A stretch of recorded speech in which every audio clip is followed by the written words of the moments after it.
I didn't believe in mediumship, psychic, any of this at all. What did I need? A full body apparition with touch that I could not deny. I was receiving downloads. I was receiving information. I was like, now I know, like, my clairvoyance, clairaudience, clairsentience, all of the clairs, right, were kind of like coming online, but I didn't know that's what it was because I don't have this language. I didn't even know that that was a thing. Oh, wow. Okay. But wait, there's more. Allison, thank you so much for coming to the show. Of course, my pleasure. And mine. And, I find your story very interesting, and I'm sure there's a lot of details. We haven't had this kind of discussion before that I'm going to learn along the way.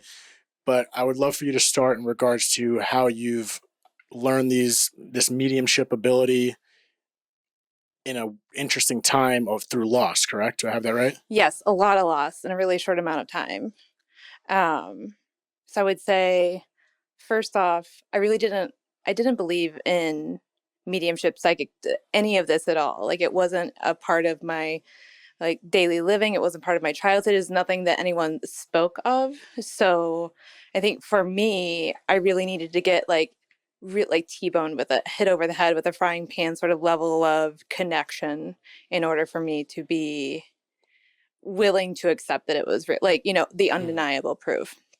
So I guess it all started back in 2020, as many stories do these days.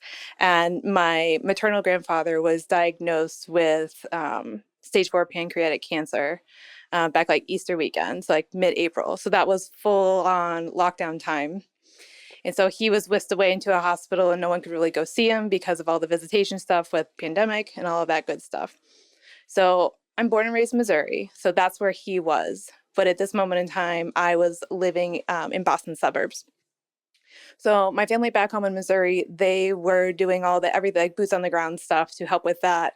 I offered to got a background in project management and dealing with a lot of complicated things and making it all go smoothly. I'm let me help out with this.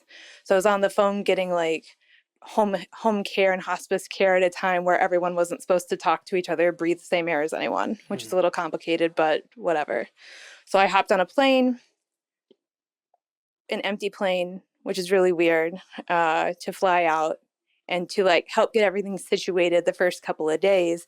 And all we had to go on were the nurses' updates of how he was doing and his mobility and all of that sort of stuff.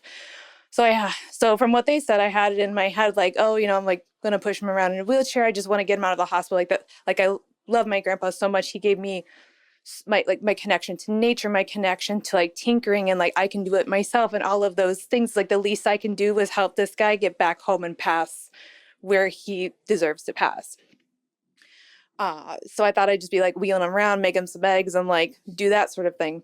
But lo and behold, when I picked him up from the hospital, I couldn't even recognize him. He wasn't able to lift his body. He was barely able to lift up his head. He was not able to do anything for himself. And this is a big, burly, probably 5'10", this is the guy that could just lift a couch with one arm, And so to see him in such a vulnerable, such a fragile state, I was just what is, my whole world just kind of fell apart.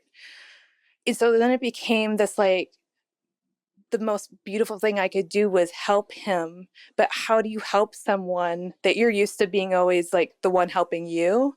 And how do you respect their dignity when they can't get out of bed, when they can't do all of those things that we always do in private? And you would never expect your oldest granddaughter, your oldest grandchild to help you go to the bathroom and things of that nature. So I feel that was my really big oh my gosh, this is what it means to be of service to someone. And it was an honor and a privilege to be allowed into this most intimate part of our lives for him. It was really, really hard, but I wouldn't have had it any other way. And I was so happy to be present with him and be able to say everything I wanted to say.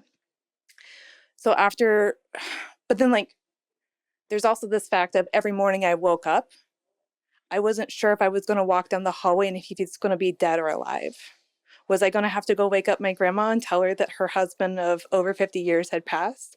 Am I going to have to call, that sort of waking up with that feeling in your whole body is something I'd never experienced before. And I've experienced quite a bit in my day. And so all of that, like when that hits you, when you're expecting to like push a wheelchair and like, let's go look at the birds, but that's what it was just an incredible moment.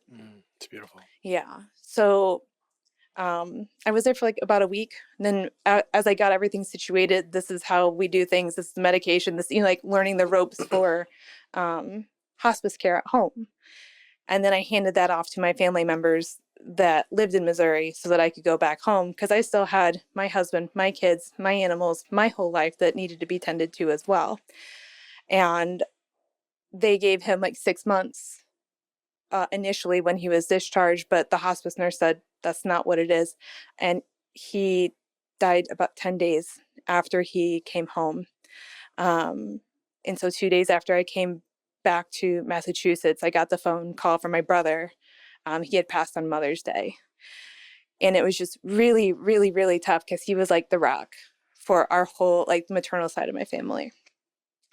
And so we were all at peace because we didn't want him to suffer, but we also didn't want him to go so quick. But at the end of the day, that was the best thing that could have happened for him, to not be trapped, because he was such an outdoorsy, you know, he rigged up anything despite his mobility issues at the end of life so that he could do exactly what he wanted to do, like using his stubbornness for good. So that was really hard. I've experienced a lot of death in my life before, but that was the closest one at that point. And so I was like really hurting about it. And a couple weeks after he had passed, I was laying in my bed and I opened up my eyes. I was woken up. And I turned over and my husband was down, like watching TV downstairs. So I was just, but where my husband normally sleeps, I saw this really, really unique silhouette. And my grandpa had a very defined, very unique nose.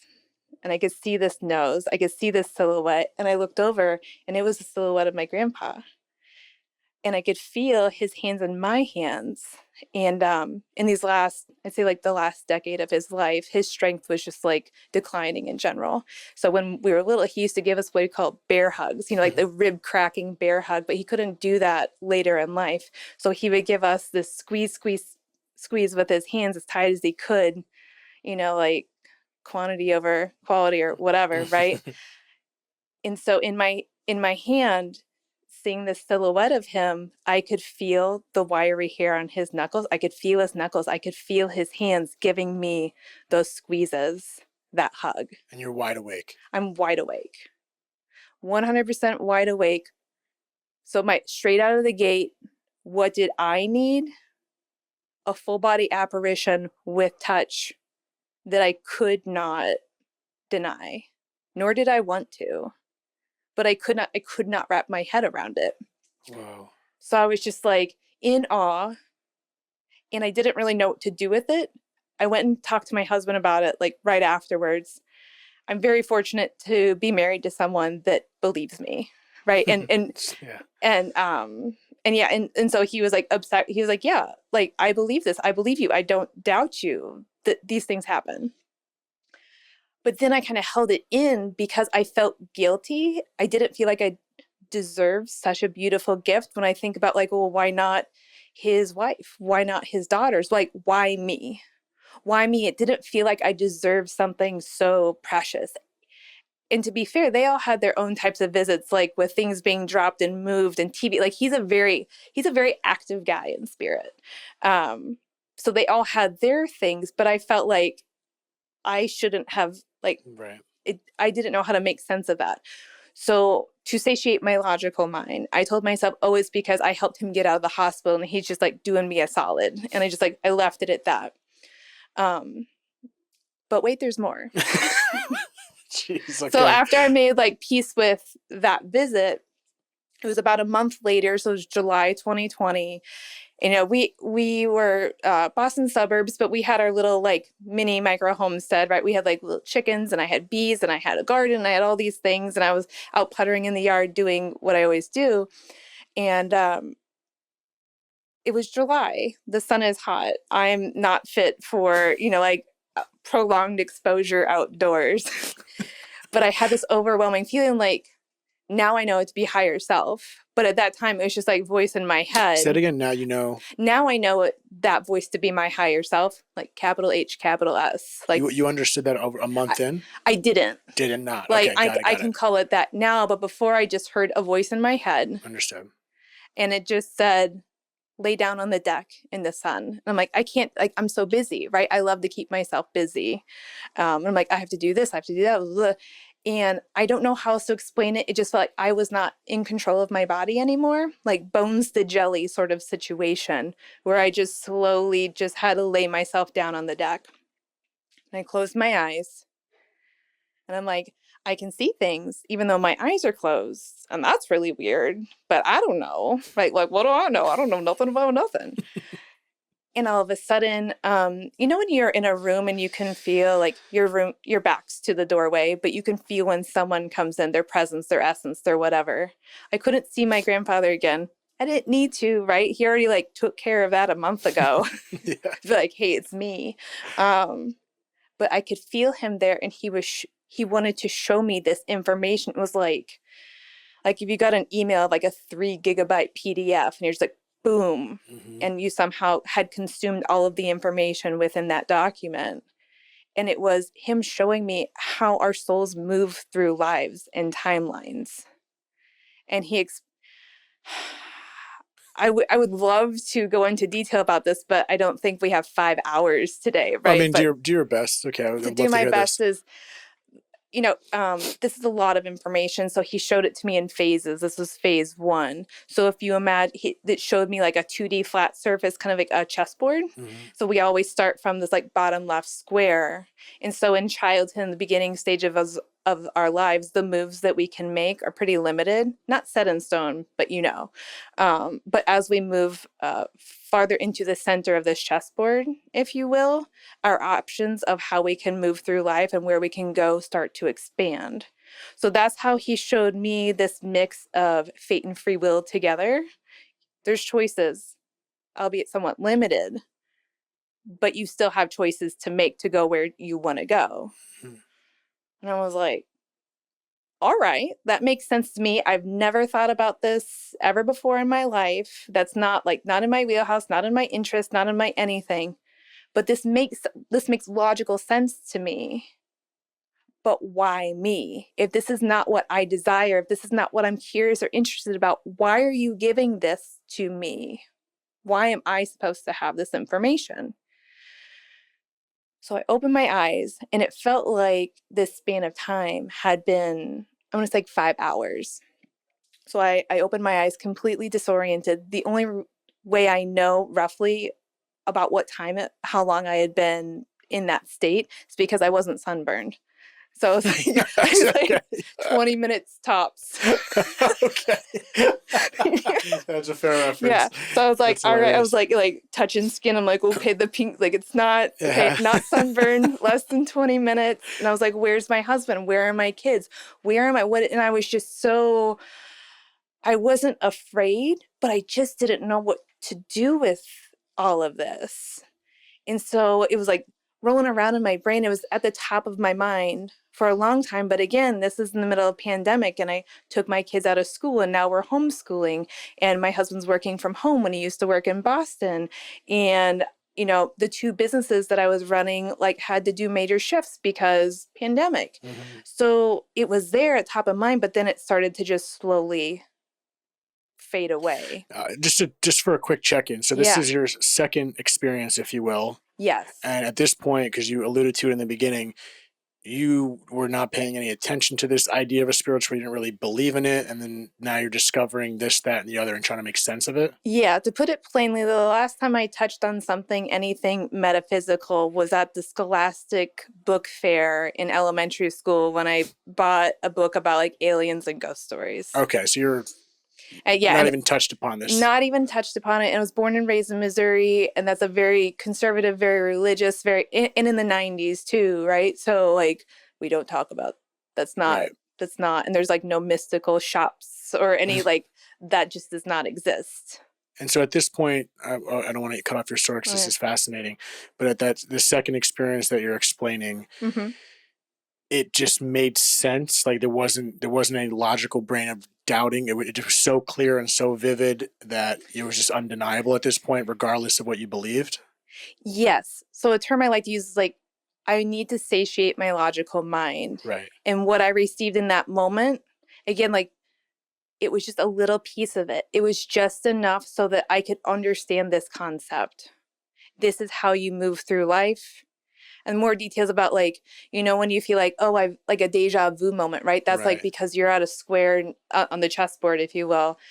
You're next to a choice you made in a previous life. And the way you said, I know you explained it with that PDF analogy. So Mm-hmm. is it almost like the Matrix where he just downloads information as opposed to seeing it step by step explained like we would Yes. on Earth? It's just It's immediate just, boom. yeah. And that's why in our from my personal experience, I get downloads in little pieces. It's like phase 1, phase 2, phase 3, because it's like you're getting it all at once. And then you need time to digest all of that. So this is it. So that experience ended at phase 1, what you just explained. That was that was phase 1. Okay, experience number 2. So what happens now? At least you're not sunburnt. I'm not sunburnt. So Grandpa passed May 2020. I had his first visit in the bed, saw him full body apparition, June 2020. I got this first bit of here's how our souls work, or here's how our souls move through time. And that was July 2020. Okay.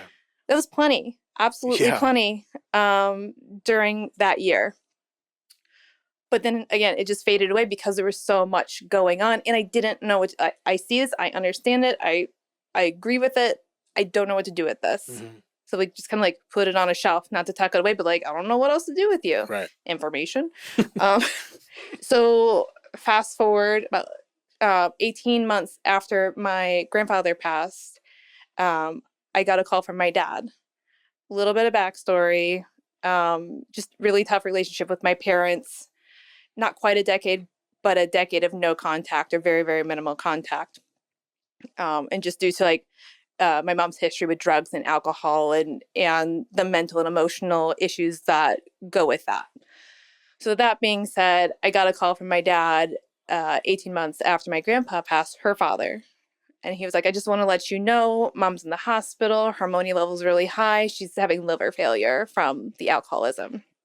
And I was just like, yeah, whatever. Right. Because like when I say me and my mom didn't have a great relationship, like bold, italic, underline, it was not good. It was just like oil and water. The only thing I wanted to do is be the opposite of her, is the kindest way to describe my feelings toward my mom. So I was like, yeah, okay, thanks for the heads up. Not that I care, right? Mm-hmm. Which feels so cruel and so unkind to say out loud, but that's what it was that moment in time. And so they're like, yeah, it's going to take like 2 weeks for our levels to get down, and then she'll be out. And my parents were in Arizona at the time because they had sold my childhood home, and they were like RVing around the country as their retirement plan. So it's not like I could go see them or I could do anything, even if I wanted to, because like they're in an RV in the desert. Yeah. I'm like, okay, great.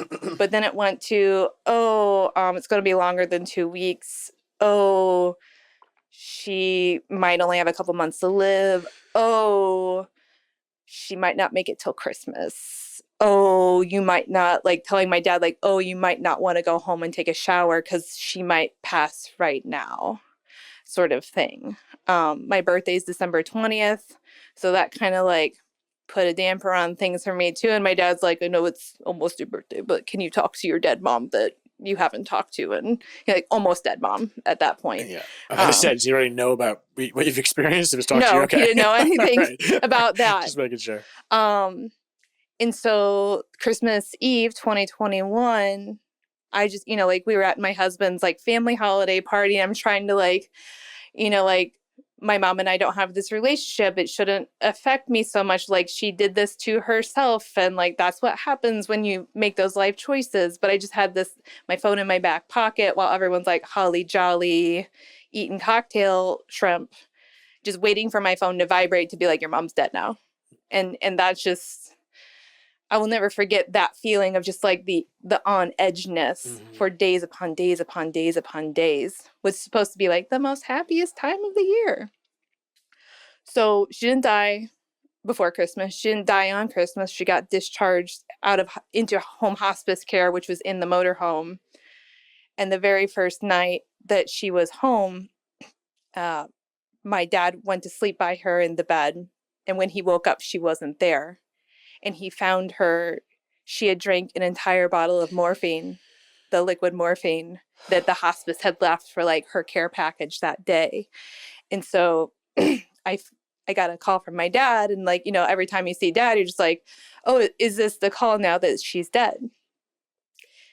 And so I picked up the phone, and the sound of his like wailing, this primal, like, I don't know how to describe it. If you've heard someone discover someone has died, that's what the sound was. And if you don't know that sound yet, I'm so grateful you don't.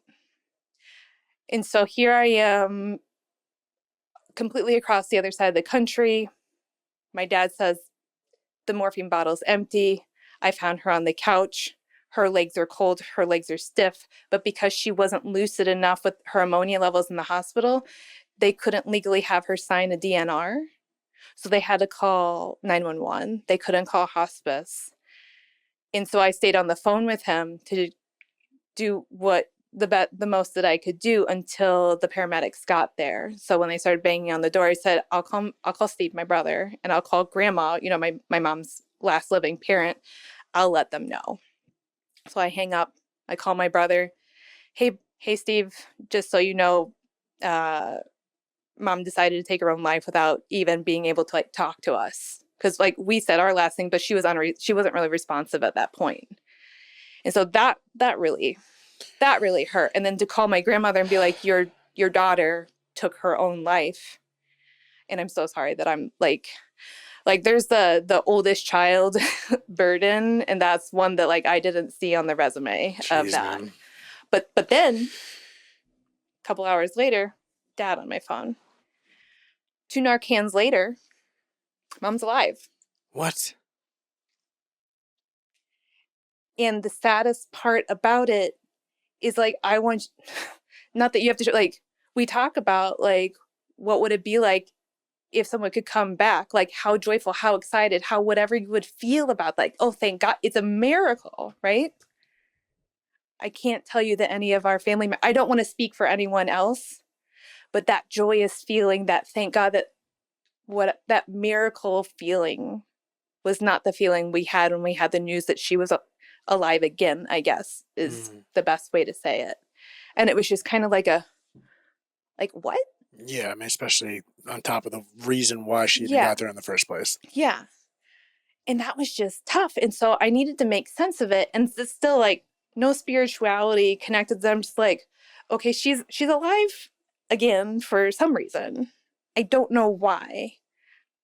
But maybe it's so that we can like mend our relationship, so we could make peace, so we could, like the olive branch, like something. I have to do, like, we got to do something with this. So for the next, so that was January 2022.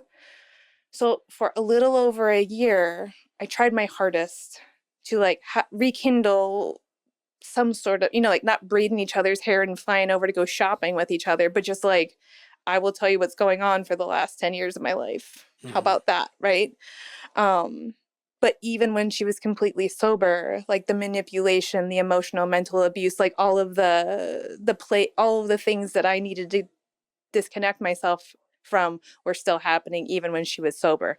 And that was another like real blow to the gut of like, I just wanted a mom that loved me. I just wanted a mom that like really cared about me. And I still didn't have that. So I realized I had to make peace with it. And my kids, like, like when you see someone's name pop up on your phone and you're either like, yes, or you're like, and so the amount of every time I saw a mom show up on my phone, I was like, I can't do this. And my kids were like, Mom, you're not fun anymore. You're angry all the time. You're like, my fuse, like I was waking up like 99% done every day. And so March 2023, I was just like, you know what? I can't do this. This isn't fair to my kids. This is a cycle I want to break, right? Like I don't need to give you access. I tried. I gave it my best shot. I cannot do this. And so that felt, I don't want to say it felt good. It felt bad, but it felt good to do that for myself. It's a release. Yeah. Yeah. And so then I just noticed myself kind of like shifting and just like like was wearing all black, taking care of myself really didn't happen in all aspects. Like I just hated myself, honestly. But then after I took that moment to choose myself over others in a good way, I started this shift of like just more joyous activities, joyous thoughts, just like even clothing options were just in a more joyful, more positive, not so Eeyore-ish, if you will. Okay. Sorry, Eeyore. Eeyore's cool. Yeah. And so that just slowly started to build up over the summer of 2023. I was like, okay, this is great. I can get down with like being happy and stuff. What a novel Who would have idea. thought? Yeah. Golly gee. And then August 2023, I had a friend invite me to this free concert in downtown Hartford. She's like, I've got some friends. There's like, we've got a van and there's room for you. And do you want to come? And I was like, yeah, sure, whatever. Like I'm stepping out of my comfort zone. I'm challenging myself to do things to lead a more joyful life. So like, yeah, I'll get in a van with a bunch of strangers and like do the thing. Yeah. For a free concert. Hell yeah. On a Thursday. Yeah. Bye. So I hop in, feeling really good, just like general, like very joyful. And I guess a little rewind. Earlier in the month of August, Dad's like, Mom's back in the hospital. Her ammonia levels are high. And we're all just like, yeah. Call us when she's dead, but like for real dead this time. like toe tag on, please call then. None of this fake shit, huh? Yeah. Honestly. Nice. And so and they were in Montana at this time, RV tooting around the country. So I'm like, okay, you're maybe going to die again. Maybe you'll come back again. I don't know. I'm not going to hold my breath this time. I'm not going to pause everything in life to like mourn your loss again for like the umpteenth time. And so she got discharged back into home hospice care the day before I went to this concert. I was like, whatever, that's fine. And I'm like talking with my dad back and forth, like chatting, and we're just like trying to be a support because he's there alone in this RV with her. And I go to this concert, and because of the drugs and alcohol that I grew up with in my childhood, a drug of any sort, I was like, no way, dude, right? Like, understandable. Yeah. So this group of new people I just jumped in a van with were like, yeah, we're going to walk around the block. We're going to smoke a joint before the concert. Like what basically 99% of people going to a concert does. I'm like, that's cool. I don't do that, but I'll take a walk with you. Right. And just whatever. So we're walking around the block. They find a little alley to like do their thing. And I'm looking like, I don't know, like a dare officer or something, like keeping watch. I don't know. Like, I don't know what to do with myself. It's like, when you're put yourself in a new situation, like, I don't know, but I'm doing it's exciting. it. Hell yeah. Yeah. So I walk over by, my phone rings and it says, Dad. And I just had this sinking feeling. I'm like, oh gosh, is she dead for real? And I was like, wait a minute, she's not going to ruin this concert for me. Like, I'm trying so hard to do. Thank God you weren't high for that moment. Okay, so what happened? So I declined his call, and I see these people like smoking a joint. I didn't even really know their names at this point. And I was like, you know what? She had always checked out so much with using various substances. If she really is dead, like, I think I deserve a little checkout moment too. So I grabbed this joint and, unbeknownst to me, take like the biggest hit, the most biggest of big. And my friend that knows I don't smoke, she was like, no. So I do that. And then I'm immediately like, but what if she's really dead and he's just in the mountains in Montana alone with her dead body in an RV? Oh my God, I can't do that to another person because I already heard what that sounded like. Mm-hmm. So I'm like, I can't do that to him again. And my friend's like, let's take your phone away. Let's not, maybe we can call him after I was like, no, I'm fine. I'm totally cool. And like, start talking to him. So I call him back, and he's on a group call with, it's just me and my brother. So it's me, my brother, and my dad. And he's telling me, like, it's different this time. No, she's really going to die this time. I don't know how to get her down to Missouri fast enough. I can't drive the vehicle, like taking care of her because of everything that is happening with her body shutting down. And he was like crying, and my dad doesn't cry. And he's just like, I don't know what to do. I don't know what to do.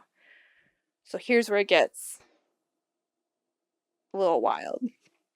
Have you ever, like you go to like a sports bar and you see like 3 different TVs and they're all playing like different games, Yeah, like of sports course. games or Yeah. something. Okay, well, just imagine it was like the same baseball game, but it could have turned out 3 different ways. Okay.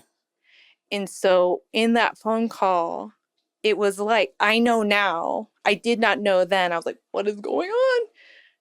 Like 3 different like experiencing 3 different timelines at the same time. You're seeing it, or literally I'm feel like hearing it. So like I'm downtown Hartford, like squatting in like the misty rain by some like official granite financial building, listening to my dad saying like she's really gonna die. So like in one of these timelines, in one of these phone calls, mom's dead. She's already dead. She has died. And there's that. But in another phone call, she's not dead, but my dad and my brother know that I am not sober and I'm being shamed for that. And then in another phone call, like it was like 3 different scenarios that all could have happened when I pick up the phone, but they were all happening at the same time. Kind of like, so like you're watching all 3 of it at the same, I was hearing it all at the same time. And I'm like, I don't know what's going on. Did it sound like, was it all jumbled, or literally you're able to focus on all 3 at the same time? Focus on all 3 at the same time, not realizing I could, but it was all coming, like if everybody was trying to sing the same song, but some people kind of mess up on the lyrics, or like when everybody's singing happy birthday, but like they all say a different name. Dressed, and yes. so some parts of it were all in sync, but then some parts where it was different, then it was like kind of a ripple warble sort of thing. Mm-hmm.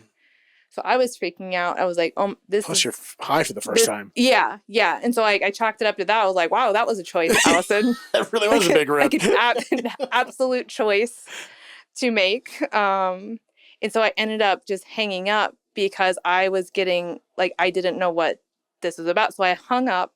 I did not know at that point if my mom was dead or alive. I could not tell because all of it was so very real. So my friend finds me, takes me back to the concert. I'm at this concert. Grandpa comes back. My friend's holding my hand and she squeezes it the same exact way my grandpa did in that full body apparition, May 2020. And I was like, Grandpa? Like, you're here?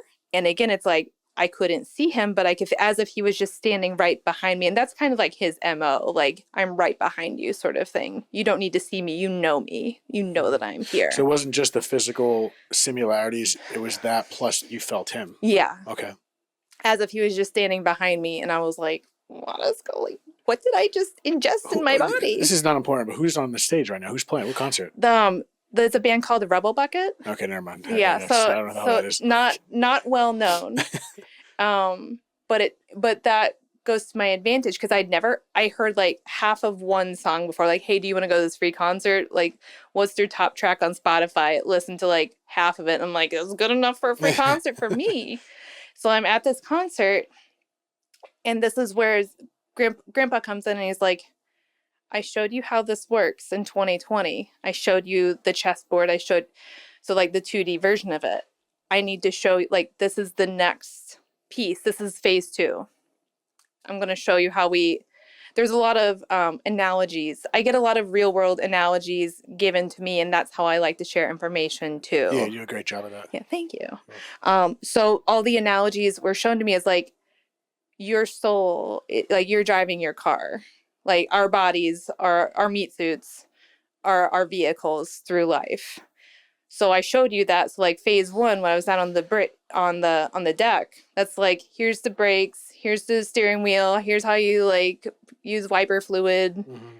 We don't need to drive today. That was enough. Like that sort of thing. But at the concert, it's like, now we're going to go for a little test drive. Okay. Now we're going to show you how this works. So a couple of really incredible visuals happened to me. And it took quite a long time for me to I don't want to say decipher, it wasn't coded, but like understand what it was trying to tell me Is this taking place at the concert? Or is at this the later? concert. Okay. So the first one is, when like YouTube, someone's like, I took a picture of myself every day for 10 years. Yes. Watch and it's the same person, but they almost kind of shake a little bit. So everyone in the concert, everyone in the audience, it was as if they were changing ever so slightly. As if I was traveling through different timelines, if you will. Like if you're going on an elevator and you're going through different floors and you saw the same people on every floor, but they were kind of different. Mm-hmm. And so in that visual, I was to understand, I use the analogy of like an improv group, right? You've got like your small cast of like 20 people and they all change different, like depending on the skit. Different They're characters, different characters. roles. Yeah, but they all still they're You still still them. know it's them. Yeah. Yeah. Perfect. And so that's how, like, when you meet someone, you're like, I swear I've met you before. Like that sort of feeling is because, they're part of your like soul group. Mm-hmm. I was like, okay. And again, no spirituality, no books, no nothing. You're raw dogging this shit. I'm raw dogging it so hard, which is very important for me, which I'll get to later. So I'm like, okay, check, I guess.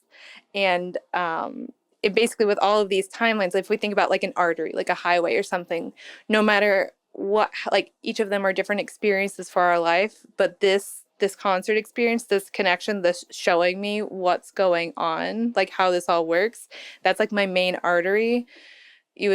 Or like Alice in the rabbit hole, right? This is the tunnel that connects. This is the roadway that connects all other roads. Mm-hmm. So if you learn to drive your vehicle, you can kind of swoop in and out of it instead of just into different timelines. Yeah. Whoa. Okay. This is like everything, everywhere, all at once simulation shit. You're telling me. Okay.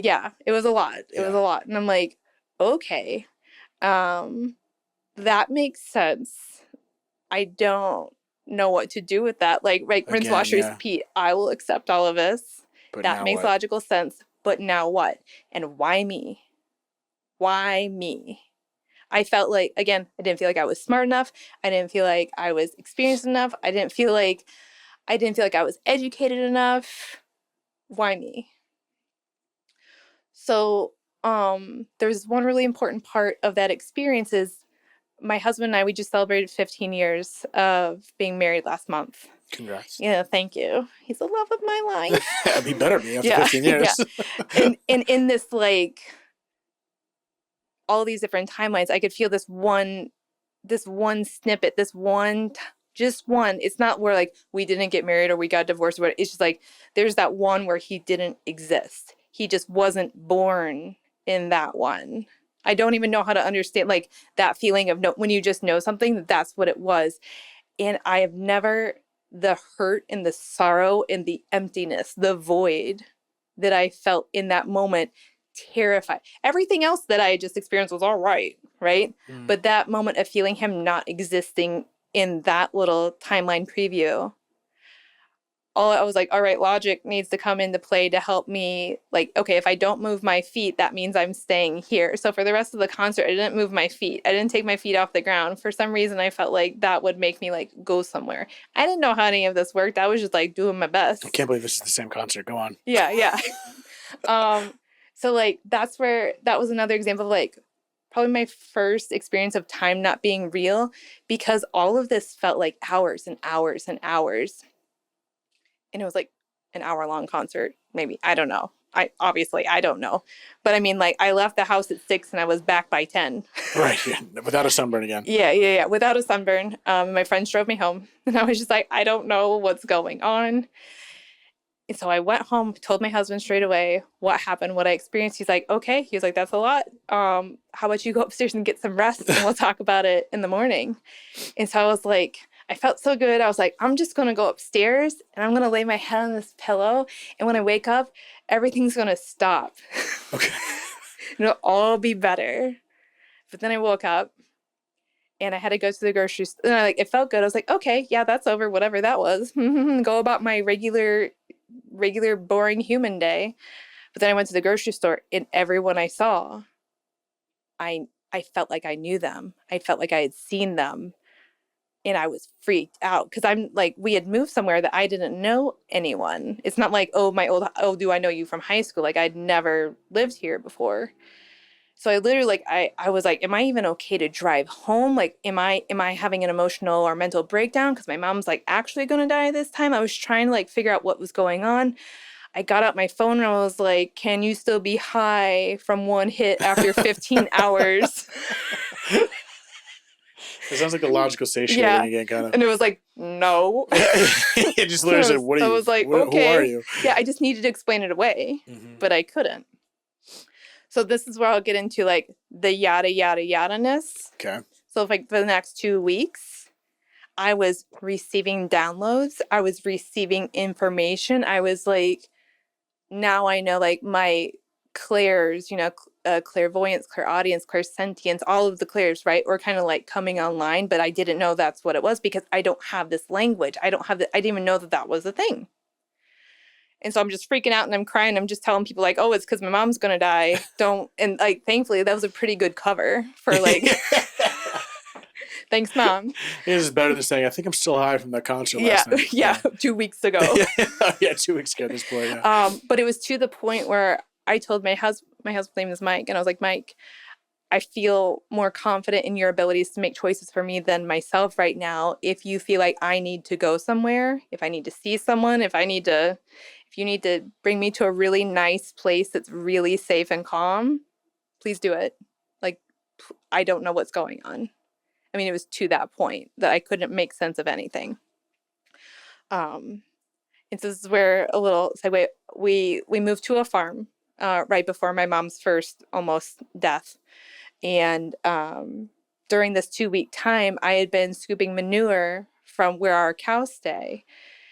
And so what I did not realize at the time is that puts me into a flow state. For those of you listening that don't know what a flow state is, it's just where I'm just like in a meditative state while still moving my body and things that, like, I'm not stuck and wound up in my own thoughts. I'm just like letting things come and go in my mind. It's just a very open-minded time for me.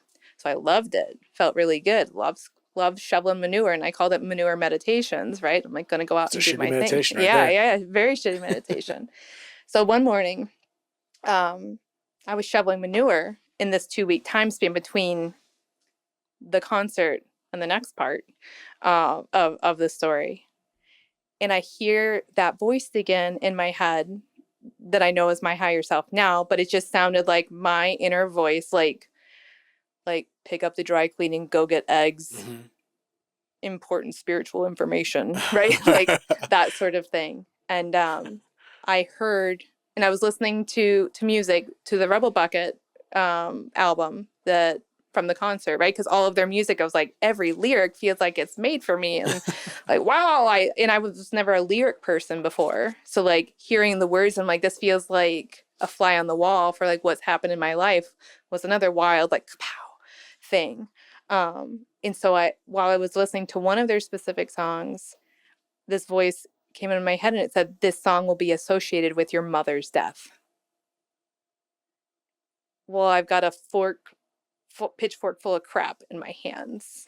And I'm just like, wait a minute, because I've never called her mother. She's always mom. It's not mommy. It's not mama. It's just mom. That's how it's always been. So the fact that it was mother was like my smoking gun. Okay, this is not me. This is something else going on. Wow, okay. Like it was just like that little piece. So someone's like, shit, I'm not going to listen to this song again because this is like the red button. Is this like how we can nuke people? Like if I just, like, I don't know how this works. Yeah. So I'm like, all right, that song is off limits, whatever that means. And up until this point, I was just like, I'll go to her funeral. I'm not going to say goodbye if she wants. Like, I was just like, there's no reason for our physical bodies to be next to each other. Nothing good can come from that, right, David? Because I know everything. But then this is the yada yada, things started to shift. And I started, within these downloads, within these visions, I realized, like, I always knew my life was going to be better once my mom had passed. But I realized I could not wait for her to be dead in order to start bettering myself. I had to do that while she was still alive. So I was like, okay, I guess I will do that. And that's a download? Yeah. Okay. And there's like a various pieces, visuals all together. The culmination is you can't wait for her to die to better yourself, to start healing yourself. Mm-hmm. You have to do that now. That's never been a part, like she's been a part of that equation and a catalyst to a lot of these events, but it's me holding myself back from doing that work. Doesn't matter what form she's in. Mm-hmm. So I do that for those 2 weeks, to the point where I finally tell my dad, hey, my bag is already packed for when she dies. So if she wants to see me in the flesh and blood before she passes, I'm prepared. I can do that for her. I am willing to do that for her, but she has to want it. She has to say yes. I'm not just going to show up. It needs to be on her terms. Here's the olive branch. If she doesn't want to take it, okay. If she does, okay. Let me know. So we asked her first and she said no. And that is a special feeling to receive that answer.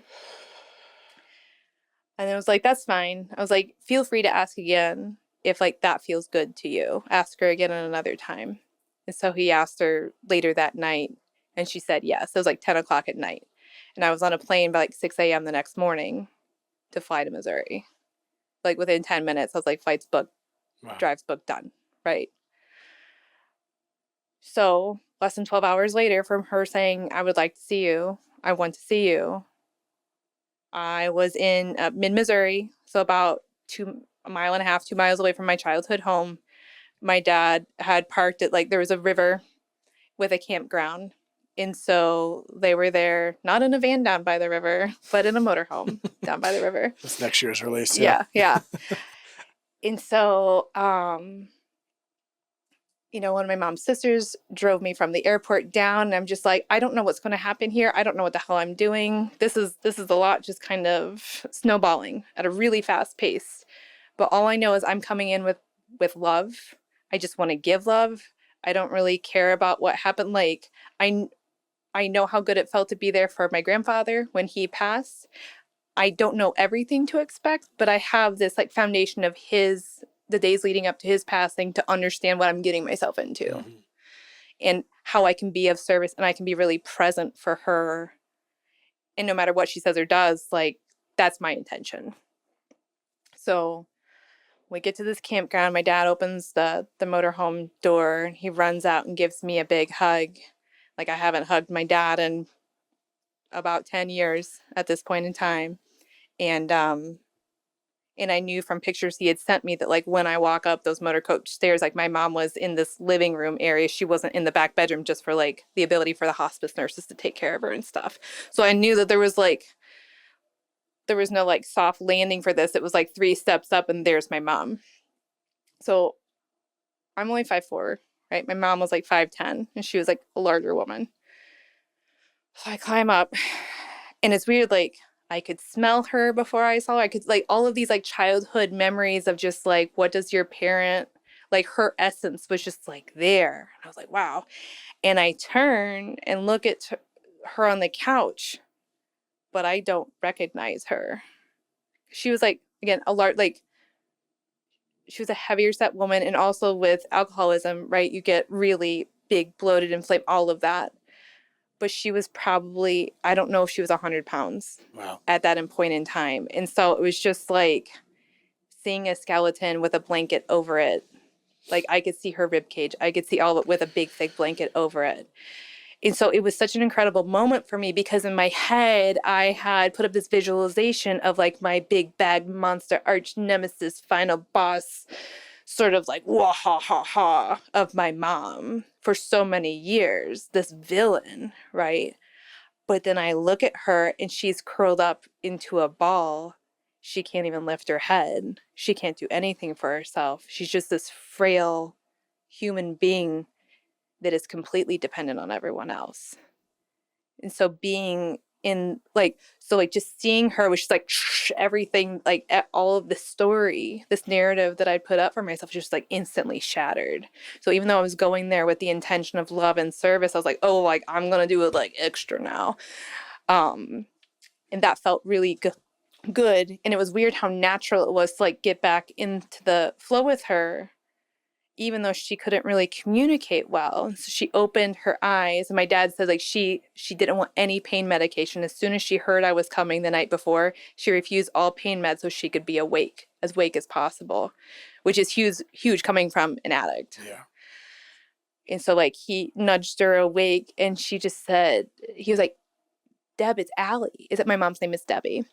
He's like, Allie's here. And she said, we have a farm? I said, we didn't have a farm, but I have a farm. I was like, that's right. That's me. It's Allison. Like, you're correct. That's the right connection. And she was just like, she could just do like little nods. That was about it. And so then like my dad was there, and then her oldest sister came in, and they were like chatting, and they were kind of telling me about like the communication with her is really tough, because when ammonia levels go high, like you're saying words, but it's all nonsense. But I could understand her perfectly well. The best example I have of this is she said middle, middle, middle. And they're like, we don't know what she's talking about. I'm like, oh, well, she's talking about how excited she was that she got to see all of her sisters today. It's kind of like a rebus puzzle. I don't know if you know those. It's like where it shows like a diagram with words, and it's like a play on words, and like a diagram. I'm like, well, she's one of 3 daughters, and she's the middle. Her youngest sister is the one that drove me from the airport, and her older sister came. So she just wanted to express how happy she was that she got to see all of her sisters, be with her sisters today. Is this like a mini download as well of your comprehension of it? Or yeah. Is this... It was just known. Wow. Okay.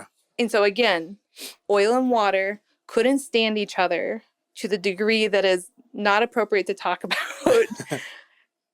All of these people, my dad being with her 24/7, her primary caregiver 24/7, her sister, big caregiver as well. Like whenever they were in the area, they couldn't understand her. But me, someone that we have just like completely estranged, I'm just totally in sync with her. It's like we're on the same radio frequency. We're just like dialed in hard. So it was the point where she would only open her eyes and wake up if she heard my voice. I could sense, even if I was like out of the motor home and walking around and they camped down by the river or something, I knew when she was in pain and she needed more medicine. She could respond to other people, but she would not truly respond unless it was me. Because in my opinion, it was so effortless for her to relay the information. I'm pretty sure this is telepathy. I didn't know that at the time. I was just like, I don't know what's going on, but like, we're just doing it, right? Like, since seemingly she understood, clearly she understood something was happening to you. Maybe she wasn't right. And I think like when we're so close to death and we're open and we're like, like doors are opening, we're getting ready to step in, the clarity that we get right before, during, and after death. I think like she was getting a sneak peek, like the demo version, like Spirit Light. The beta version of it all. Yeah. She does have the full download, the full version now. Spoiler alert. Spoiler alert.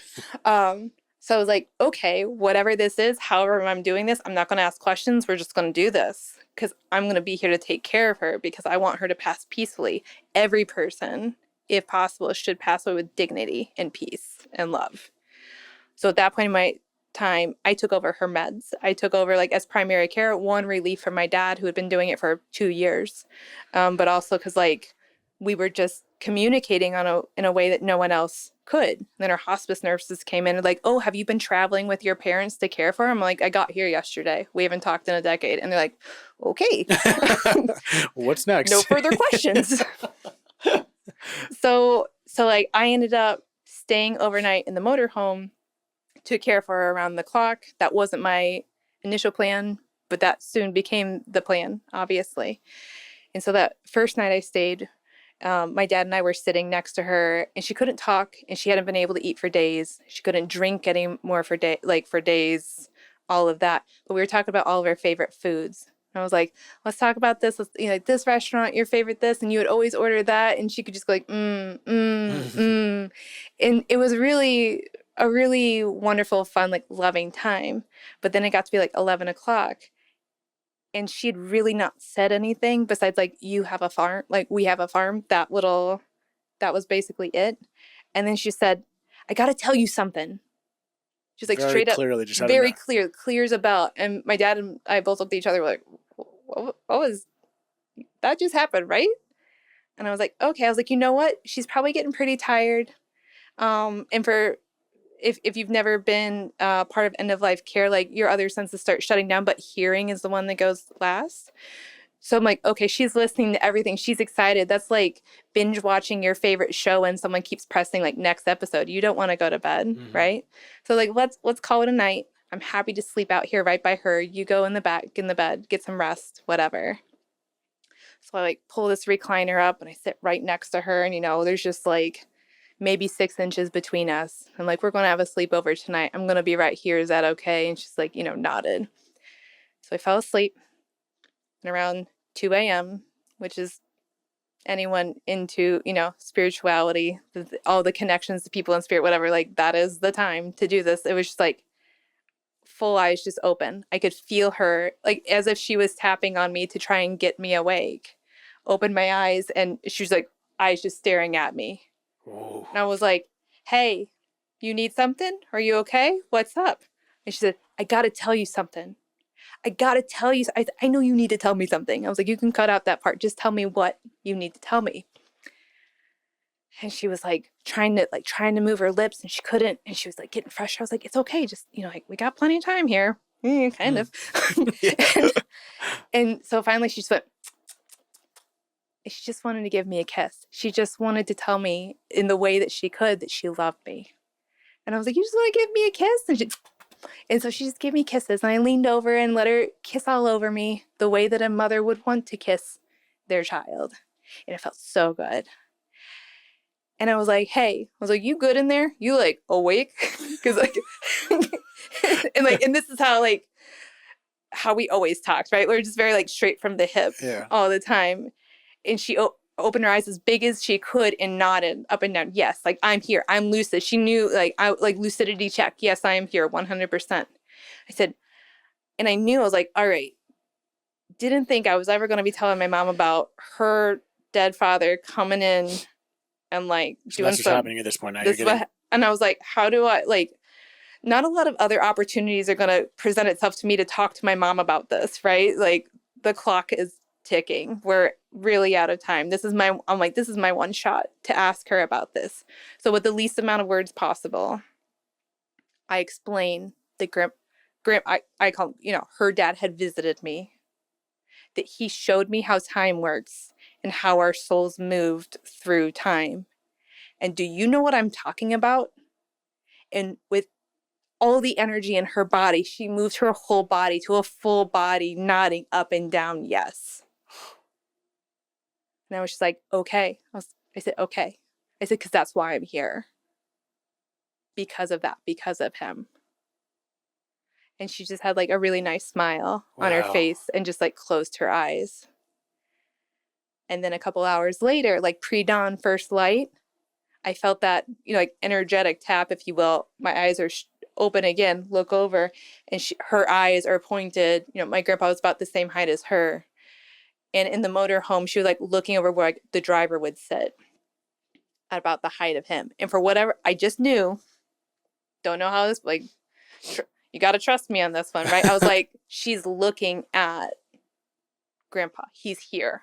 His essence is here. I know that, right? But like, she's looking up at him. I said, do you see your dad right now? And big eyes and like nodding. And I'd asked my dad, like, has she talked about her dad? Has she talked about, these other family members? He's like, yeah, she said that her dad was here about a week ago, checking in on her, sort of thing. That's the sign. Yeah. And I was like, yeah, I know he's here. Mark, my dad, Mark told me that he saw. And like, do you know why he's here? And she shook her head, no. So here's where I had my first experience with, I guess, channeling, because I just started talking And as I was talking, I was like, what the hell? Like, where is this coming from? So my grandpa was a big fisherman. He would take his boat on that river that we were overlooking. And so I just went into this dialogue with her, and I was like, yeah, grandpa's here. He's been checking on you, or your dad's been here. He's going to take you on this trip. He's going to take you on a boat ride. You guys are going to go on a really great journey. We're all so excited for you. And I named all of our family members. This person knows, and this person knows, and this person knows that that's where you're going to go with him. We're all so excited for you. And I was like, and I can see the water right now. It's like glass. It's just smooth. There's no way. I was like, perfect weather for what a great trip. I'm so excited for you. I'm here to help you to go on that trip. Da-da-da-da. Meanwhile, like, this is coming out of my mouth, and my brain was like, what is going on? I don't know what I'm saying. And so I go and get my dad, and I'm like, I'm not a pro at this, right? But like, she's seeing the people, and this is happening, and I was like, just flow with me that like a boat is here, please. He was like, what do you mean? I was like, grandpa's here. And I'm just saying she's got to get in a boat with him. He's like, all right, got it. And so he's like, like, hey, I'm here. He's like, I'm so excited you're going on this trip with your dad, and this is so good. And then we call my grandmother her mom, and she lives like 20 minutes away. So she came down because I just knew, like, I could feel like, do you want to let anybody know? Like, do you want to see anybody else? I was like, my brother couldn't make it down because he helped drive that RV down, right, from Montana to Missouri. So I was like, I want you to know Steve knows. Like, Steve can't be here, but I want you to know he's so excited for you to go on this boat ride. I was like, is there anybody else that you want to see? And I just knew she wanted to see her mom. I was like, oh, do you want to tell your mom? Do you want her to come and you can let her know that you're going? She's like, yeah. And I was like, okay. And her voice was like, my mom was she was very crass. She smoked her whole life. So like there was like this very gentle feminine voice starting to emerge. I'm like, where did this come from? She's like, I want to tell her where I'm going, is what she said. And we're talking like perfect English, perfect dictation. And I'm like, okay, yeah, let's get grandma down here. So grandma got here. Meanwhile, my grandma was like, I'm like, we told her, like, grandpa's on a boat. She thinks grandpa's on a boat. And we're talking about that. And my grandma's like, there's really a boat here? I'm like, no, just like, I don't know how to explain it, but like, we're helping her transition. Grandma's like, okay, right? Like devout Catholic. And she's like, I don't know what you're saying, but okay.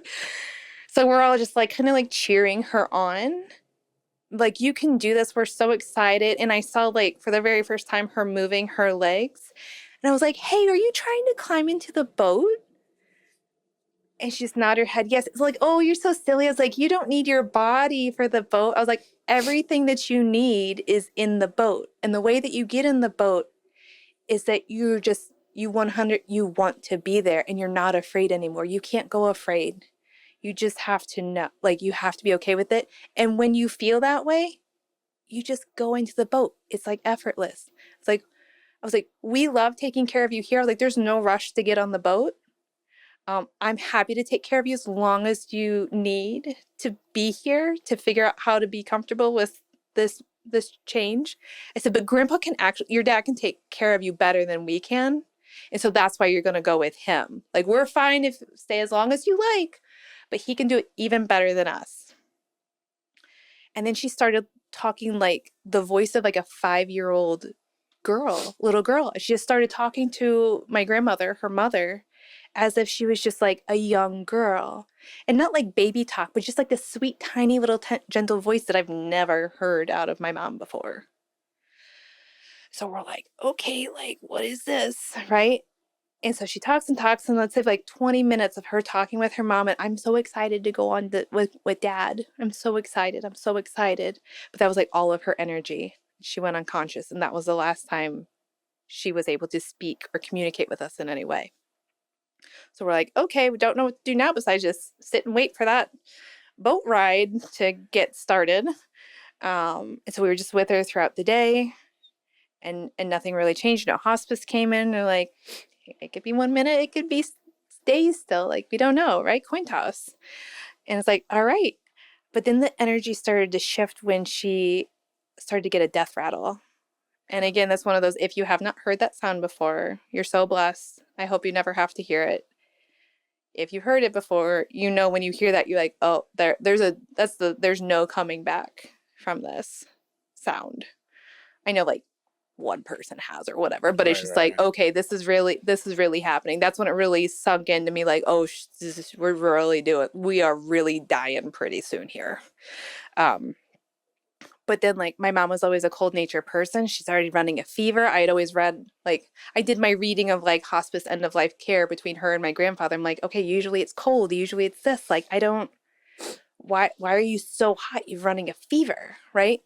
And so I went and got the children's Tylenol, like the liquid fever medicine, because I could dose it in a way that was she couldn't swallow anything. Not that I thought I was going to like revive her a Right. second time with Tylenol, but but I just wanted to ease her pain. I didn't want her fever suck, right? Yeah. But when and there was just like my first experience with energy shifting. It was just like that creepy vibe, right? If it was a movie, like the creepy, scary music would start to like softly start being played during this moment in her active dying phase. So I try and give her this liquid pain fever reducer, and I don't know if it was the sugar in it because it's like very sweetened for kids or something else. But her hands started going and like scratch. She had long fingernails, like scratching herself, and just like a really adverse reaction to. We're talking like 10 mils of sugary medicine. And I'm like, okay, that's weird. So I talked to the hospice nurse. We got on like, there's different medications that you can help with those sort of spasms, right? There's logical reasons for all of this. Believe me, I went through it. I'm like, oh yeah, check. It's definitely this. It's definitely that. But the energy in the room was like not cool. Was not kind. Was not the mom that I just confessed that I was having like cosmic intergalactic communications with So it her was negative, father. like just It was negative. It was negative. It was negative. creepy. It was scary. It was no Shit. bueno. Okay. I'm like, okay, what's this? Right? This is something, another new thing. So the death rattle increases. We've got like the cold cloth on her head. We're just trying to do everything to try and make her comfortable. My dad and I, like, my grandma goes home and it's just the two of us. And I was like, hey, I am so creeped. Like, I know I just slept by her last night. I was like, I'm so scared. I can't sleep by her tonight. So I actually slept in like the bedroom with him. And we were both, I won't speak for him, right? But collectively, we were both like, this is creepy. This is scary. This is something is So different he here. felt it too. It wasn't just something you were Yeah. feeling. And I was like, so we would wake up in the middle of the night to go check on her together. Like, it was to that point of, I don't want to do this alone. This is so creepy. So she made it through the night. And the next day, still unresponsive. And the two of us, from like that creepy, not cool energy and being up all night and expecting her to pass at any second, plus the sound of the death rattle, we were just like on absolute fumes. So we were trying to like take it easy, still be by her, but like kind of rest if possible during the day. And my grandma was there holding her hand the whole time, as any mother would for their child. So grandma goes, she's like, oh, well, I'm going to go back home and I'll see you again tomorrow. And we're just like, sure, of course, we'll keep doing this longer, right? But at that point, we were getting really close to the 24-hour mark for the death rattle, which it doesn't always happen by that time, but It's common. yeah. So my dad was like, hey, what if we take turns taking a rest? Like, I'll take a nap let's sleep during the daylight because it's so scary at night. And I was like, absolutely great idea. So like, you go first. I'm fine. I'm going to eat something. I'll be by her. And so he went back, closed the door, and I'm sure he's out in like 40 seconds, as one does with no sleep. And so I was just sitting by her, and I had like noise canceling headphones on because the rattle was so loud. And granted, like, it's a motorhome. I can't be farther away from her than like 7 feet at any point in time. There's no like going around the corner to like hear it less. And I was just like trying to distance myself. I was like, my God, if my grandma finds out that her child passed without someone holding her hand, like, I will never hear the end of it, right? So I put in the headphones, noise canceling, like, more. And it was like really hit hard. I was like, she's about to die. She's like, this is really it, right? And I had always wanted her to die like for my say like, oh, when she's dead, then I can do all these things. I'll be better. My life is going to be so much better. But it was that moment where I could hear her and I could see her body was just like, I'm ready to go. That I wanted her to die for her, not for me. I wanted to die to give her peace, to give her the other side, whatever was waiting there for her. So I got down like on my knees so that like her hands were up by her, you know, like in that pose with like fists up by her neck. And so I'm just like kneeling down by this couch and I'm holding on to her hands and I'm crying for the first time because my mom's going to die. I'm not going to have a mom on like this earth. The end. And then I remember that song that I heard when I was scooping manure. And so I decided to play it in an act of mercy. I don't know if this is going to work, but I want you to go for you. It song's like 4 minutes and 2 minutes and 47 seconds into the song, she died. And I didn't know because I was just holding on. I was just kind of like kneeling down in kind of like a prayer pose because that was the easiest way for me to like be as close as possible to her. But when I looked up, like I could kind of feel her body moving and I looked up and this is, I don't want to be disrespectful, but it is also what happened. There was a brown liquid that erupted from her mouth in a very violent way. And I know that liquids happen at end of life. I understood this, but this was something different. And I've looked and I've tried to explain this part away of the force and the amount and the color and the, you know, like the way that we try and process really traumatic events. I've gone over it and over the tabs upon tabs of looking for an answer to say like, oh, that's what it was. And in that moment, it felt like I misinterpreted it as like my mom giving like the final finger of like, haha, like, gotcha, is what it felt like because of this evil, dare I say the word evil, right? This evil, scary, not loving energy erupted out of her. And I was terrified and I didn't know what to do. And so I let go of her hands. It stopped. I picked up the phone and I just went into like this dissociated so hardcore, right? I called hospice. I let them know, like, when's time of death? When's whatever? Are you sure she's dead? And I was like, I'm fucking sure she's dead. She just like, like, I was just like, then I started just becoming hysterical. It just all kind of started rolling in. I'm like, okay, thank you so much. We'll be there in like 30 minutes, right? Because we were like in the middle of nowhere. So I called. I took this quilt and I gently put it over her. I didn't want anybody else, like, I didn't feel that anyone else needed to see that. And I went and I knocked on my dad's door, like the bedroom door, and let him know that she had died. And I just screamed and I just wailed and it just all came out. And I just couldn't believe it, like that it was actually done. So I called my brother and I called my mom's sisters and I told them about what I saw. And they, at that point, knew the things that I had experienced with grandpa too. And they believed me, which again, I'm so grateful to have a family that believed these things that I could barely even believe myself. And they were just like, no, that wasn't her like the final FU. They're like, that almost sounds like an exorcism. To not try and like dramatize, Right. to not trying to like hype this up into something, but I did realize it made more sense that way, right? If we're willing to shift our perspective, like, oh, this is what I think, well, think about it this way, right? Like, we're so not willing, like, we want our horse blinders on. No, this is a narrative I told myself, right? So this is exactly what it is. But I'm like, no, you're right. Like, so like kind of dovetailing into, as a working psychic medium, I know I receive like whoever's supposed to be there when you pass is there.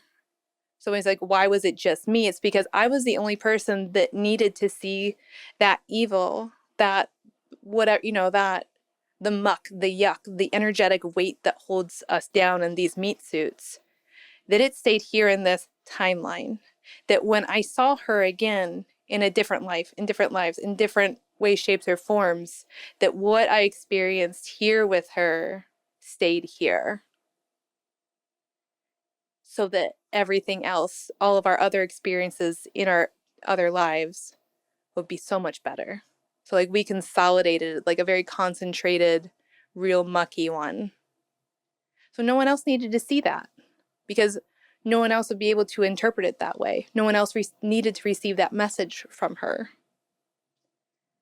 And that felt better for me. So I let that be my truth. Wait, so what are you saying in regards to, I know you explained the timelines before, but Sure. how does this experience and what you just explained in that muck and however you want to call it, how does that happening on this timeline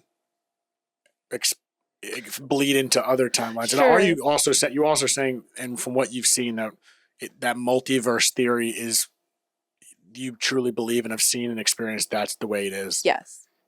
Multiple, like there's multiple versions of. We're having a different podcast somewhere else. Absolutely. Right.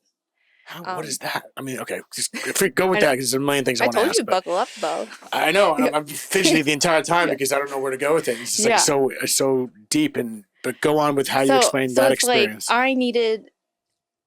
So the way I describe it to people in session, right? Like our souls, like if you can imagine like a zip up hoodie, like the big onesies with a hood, like, you know, from ankles to wrists. Yeah, I got one I could put on right now. Yeah. So like whatever pattern, whatever color, whatever design, that's what I know you best as. I can see your hands, I can see your feet, I can see your face, I can see little snippets of your true essence.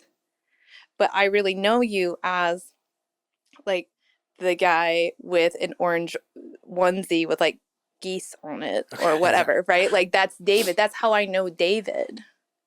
So if I was like trying to like sometimes our onesies matches a really pure soul and sometimes they don't. So when people in spirit bring up like I was an alcoholic, I was abusive, I would like these really not great things, it's not because that's who they are still on the other side. That's not their spirit is still not those things, but those are the identifying features.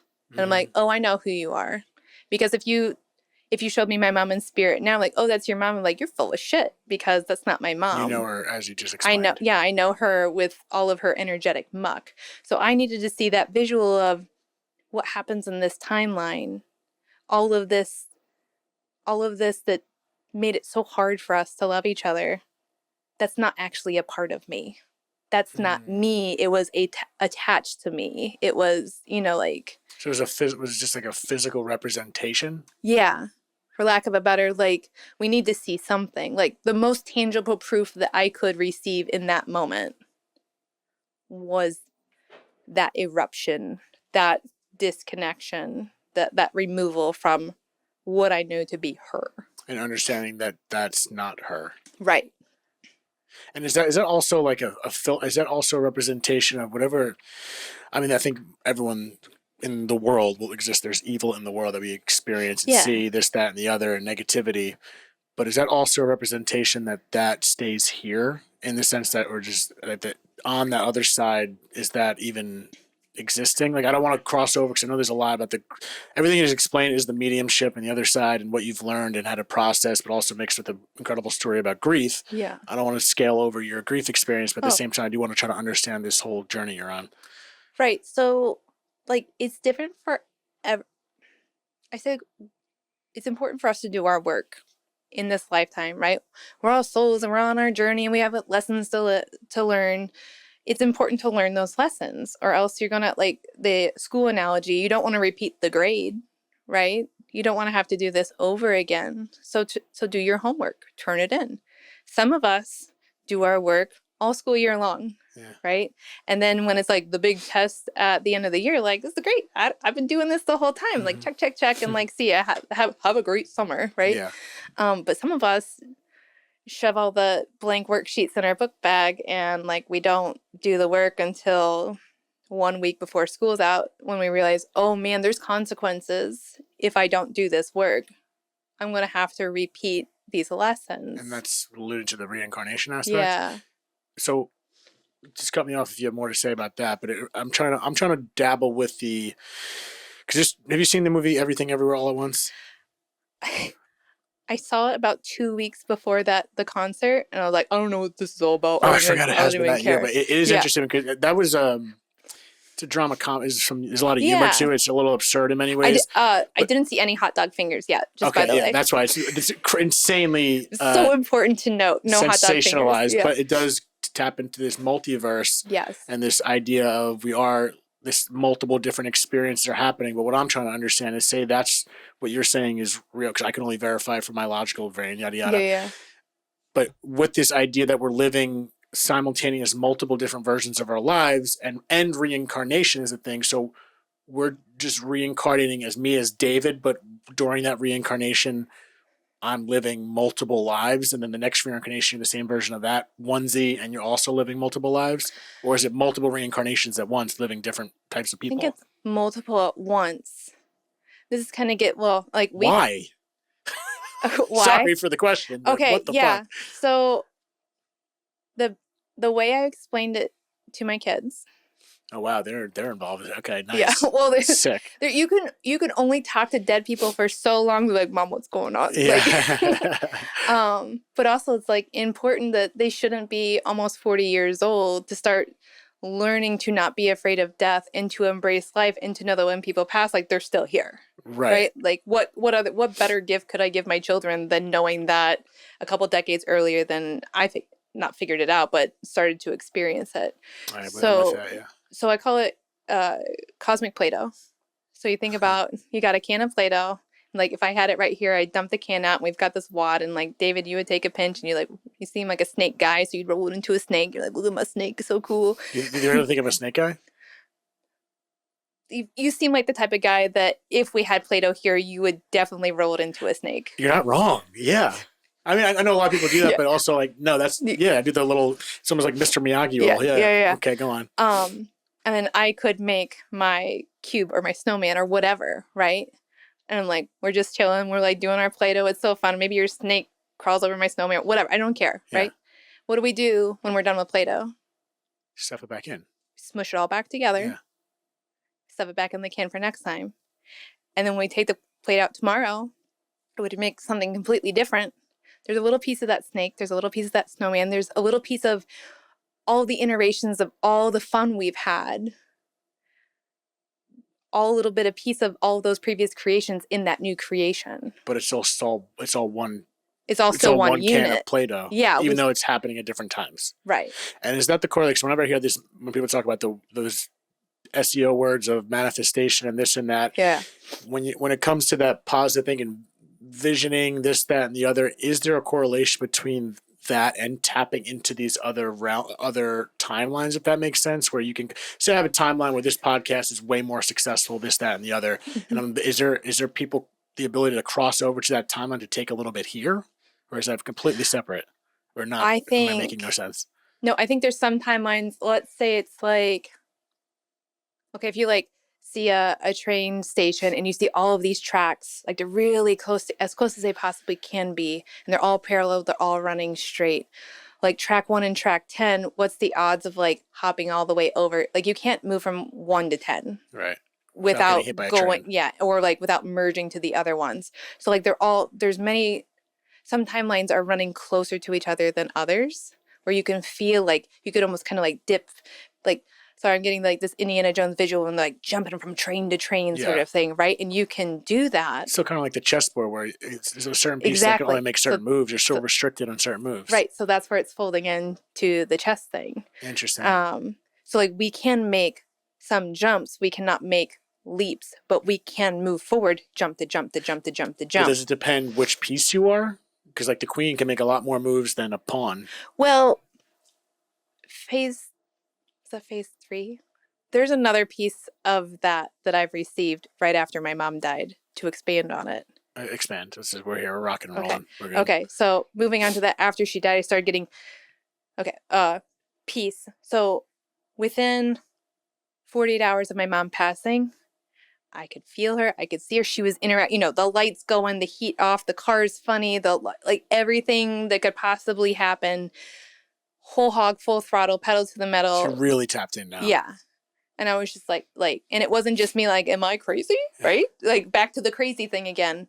But multiple family members seeing it, witnessing, no, this is happening. This is really weird. Wait, so your family members are now kind of receiving information as well? They're seeing the, like the signs, right? When we see signs and synchronicities. Oh, okay. And they're just like, yep, we've all seen this from Grandpa, the way he would like turn on and off the TV to his favorite channel, like for Gunsmoke, right? Mm-hmm. And like the magnet with his name on it in my grandma's fridge would always drop off when it never had in the 50 years of that magnet being on the fridge. So physical manifestation. Yeah. So the physical things happening, she was like, boop, boop, boop, boop, boop, boop, boop, like, I'm here. Yeah. Right? My mom was very like a vocal, loud and proud person. So for her to come through so strongly with such like is very much on brand for her. But I was able to acknowledge and understand and interpret what it is, what these signs were. But I just like, oh, this is her being like annoying. Okay. Like she's just like, don't forget about me, yeah. Right? Like that's how I interpret it originally. Well, let's see, how far can I? Oh, fast forward. Time isn't real. Blah blah blah. Right. So about 2 weeks after she passed and so much happened and I was like, okay, I'm not crazy. This is for real. I received another download. I was like, okay, you recall the chessboard in this flat 2D version of it. And then I saw it expanded. And I showed you this back a couple weeks. It's like a Rubik's Cube with chutes and ladders within it. Mm-hmm. And that, it's like, so I needed to see how it worked on a flat, like 2D, like understand the concept and build on it and build on it and build on it. So each time I get more information about how our souls move through time, it gets a little bit more elaborate because I have a foundation I'm already building upon. So it's like with the Rubik's Cube, we know how that works. You got to get like all the colors on the same side and there's a strategy to it, right? And those are like big shifts, big moves. So we can make those big shifts, big moves in our lives. And from what I understand at this point, at this very day, this moment in time, those are like our big soul journey paths and moves of like, what's the big lesson I need to learn, not only in this lifetime, but to apply to other lifetimes. But when we have the chutes and ladders, we have this game within the Rubik's Cube. That's our day-to-day life of like, I can make these choices. And some choices are really good for us, and it could be a small ladder or like one of those really big ladders. Yeah, right? We can also just move from square to square to square in that Rubik's Cube. We can also make choices that are that big or long chute that bring us down to a different one. So I know we're like stacking analogies upon analogies here, but we've got those train tracks all lined up, all really close to each other. And in some instances, we can do that big jump from 1 to 10. Sometimes we got to go 1, 2, 3, 4, 5, 10.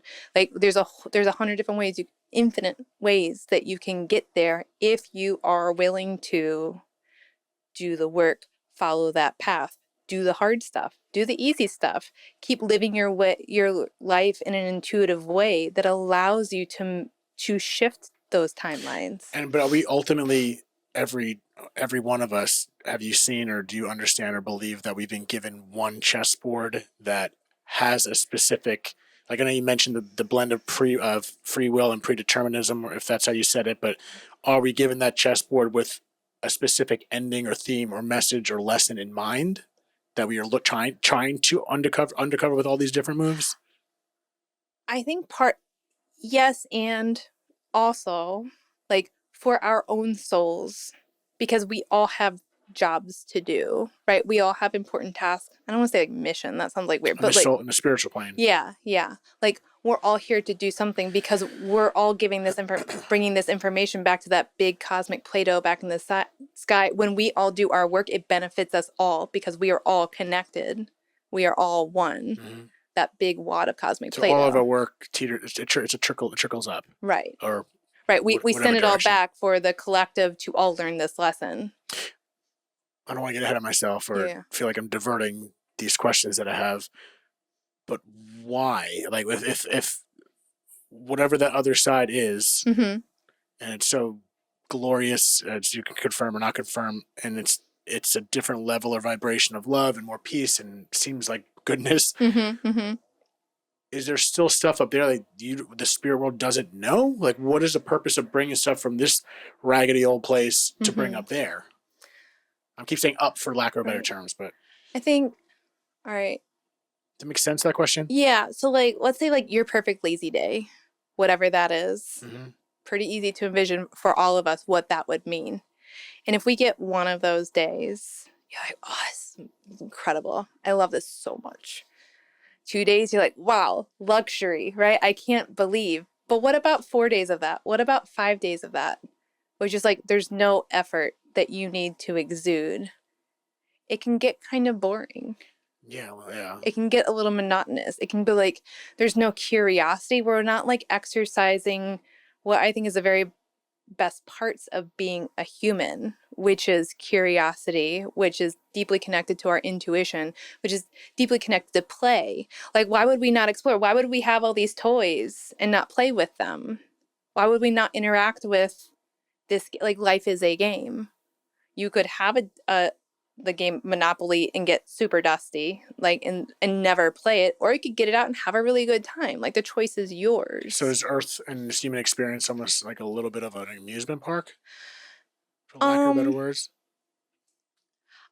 I wouldn't say it's like, it's not just entertainment value. Like, we can play and learn simultaneously, right? Like when kids are stacking blocks and using pennies to count money and we're interacting. It's lessons in entertainment. Right. It's, like we can learn by doing, and that can also be fun if you allow it. Right. And so, and that other side that you've been had these downloads over this time, this, that, and the other, is there any part of you that has any doubt about any of this? No. I went from 100%, I do not believe in this, to being absolutely T-boned with so much, like, this is tip of the iceberg. So much information, because that's what I needed. To say, like, I cannot explain this away. And I know I mentioned this previously, my lack of knowledge or education about this has been truly beneficial, the gift that I needed, because if I had all of this knowledge up front, I'd be like, oh, well, I just imagined this because I know the chakras are this and da, da, da, da, da, da. Yeah. So it's really been for me like, what just happened? I don't know what it's called. I don't know what it means. I have to find my way. And I explain it like when a newborn puppy, like, it needs to eat, but its eyes aren't even open. It's just kind of like closed eyes wiggling around. Like, I don't know where I'm going, but I need something. It's like how I've been navigating this for the past 2.5 years. And so I have to stay curious. I have to stay motivated. I have to stay like, I know this will bring good for me if I know more, if I expand my knowledge. So did that answer your question as to why you? And also tapping onto that, why you and why not someone else that may be having similar things? Yeah, why? Well, I think we all, I know that you've had a lot of people like, we can all do this. Mm-hmm. And I know we all can if we want to. I think my personality of, like, when I say I'm going to do something, like, if you have my word, that's it. You're done. You don't need anything else. Like, I will do whatever it takes to, like, my word is sacred, right? So they know, like, if we're going to give this to her and we tell her she needs to do something with it, like, I'm not flaky about that sort of stuff.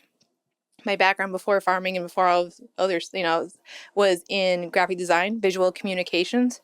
So professionally, before this, I had my freelance business for over a decade of how to take complex information and break it down simply for people to understand. Now, so in 2020, I was like, oh my gosh, I wasted like my whole college education, all these student loans, all of this, whatever, and now I'm just gonna be a farmer, like, whatever, right? Like, what a waste. But it's not, because I'm like, oh, this is like firmly ingrained. Like, that's my natural ability, is to explain things. Like, I love explaining, taking complex things and explaining it simply. It brings me so much joy. For some people, that would be like nails on it, like, please, anything but that. But I love it. Yeah, no, it's an incredible way to communicate. Yeah. So I feel like, my commitment, also executive functioning, like, not to brag, was pretty up there. So like in the chaos, in the tangle, in the mess of like, I don't even know where to start. I'm like, got you. Let's go. Let's piece it together. Yeah. Yeah, it's I brought this up with I don't know which order the episodes are going to release, but part of me, you mentioned this curiosity, and I asked the question, why you? Part of me is understanding it as just this is the chessboard we've been given, and it's kind of trusting this uncontrollable force of maybe decisions in my brain. I've more and more been inclined to believe we've made we've chose this life, and I'm yay or nay on that one. Yeah. Okay. And so that if leaning on that eliminates it limits my existential crisis, whether I'm going to get the confirmation or not. I just choose to like, oh, that makes more sense to me. That if I chose this life, then maybe things are happening for a certain reason. I got to tap into this almost flow state of making these decisions as I move on. But another medium reached out to me a while back, and being redundant for anyone that knows the story, that messaged me randomly. Still never heard from her, which is the wildest part. After what I'm about to tell you, she just disappeared. So she actually was honest when she was like, I'm not looking for money. I don't even do this for a living. I just have this message. And then she dipped. Yeah. I don't even know if it was a bot from Russia, but like, I got this message regardless. And she's like, you're the reason why your dad hasn't given you like an undeniable sign, even though I've had a couple of experiences that seem pretty close, but it hasn't been like anything. Nobody's nearly, squeezing your hand in your bed at night. None of that. And so she's like, the reason your dad hasn't given you this undeniable sign because curiosity and seeking is one of your most important traits about you, and was why you do what you do, and why who you are. She didn't say for better or for worse. I'm saying for better or for worse. And she's like, if he did give you an undeniable sign, you wouldn't be as curious or seek as much. Yeah. And which made sense, but also, as I've explained before, it's like, it kind of does resonate, but at the same time, like, if he did give me an undeniable sign, at this point where I'm at, I don't think I'd be seeking or. I feel like, yeah, you're like, how much more curious do I gotta get, Dad? Like, yeah, exactly. I do. That did resonate. Like, I do feel like I am curious. Like, the big part of this podcast, and when I talk to people, I am curious about life, and like, everything's fascinating to me. But my whole point of bringing this up is that I'm just trusting that, and I think for a lot of people, I'm trying to resonate with people that may be listening that don't get messages, that yearn for that message, because I can relate to that. Yeah. But I've let go of a point, like, I'm even though I'm saying not for certain, I'm saying maybe there's a reason why I'm not getting it, and maybe that's part of this. I don't need it, and even if I think I do. Yeah. Okay. Two things to that. One, I like to explain. Yeah. Can you handle two things?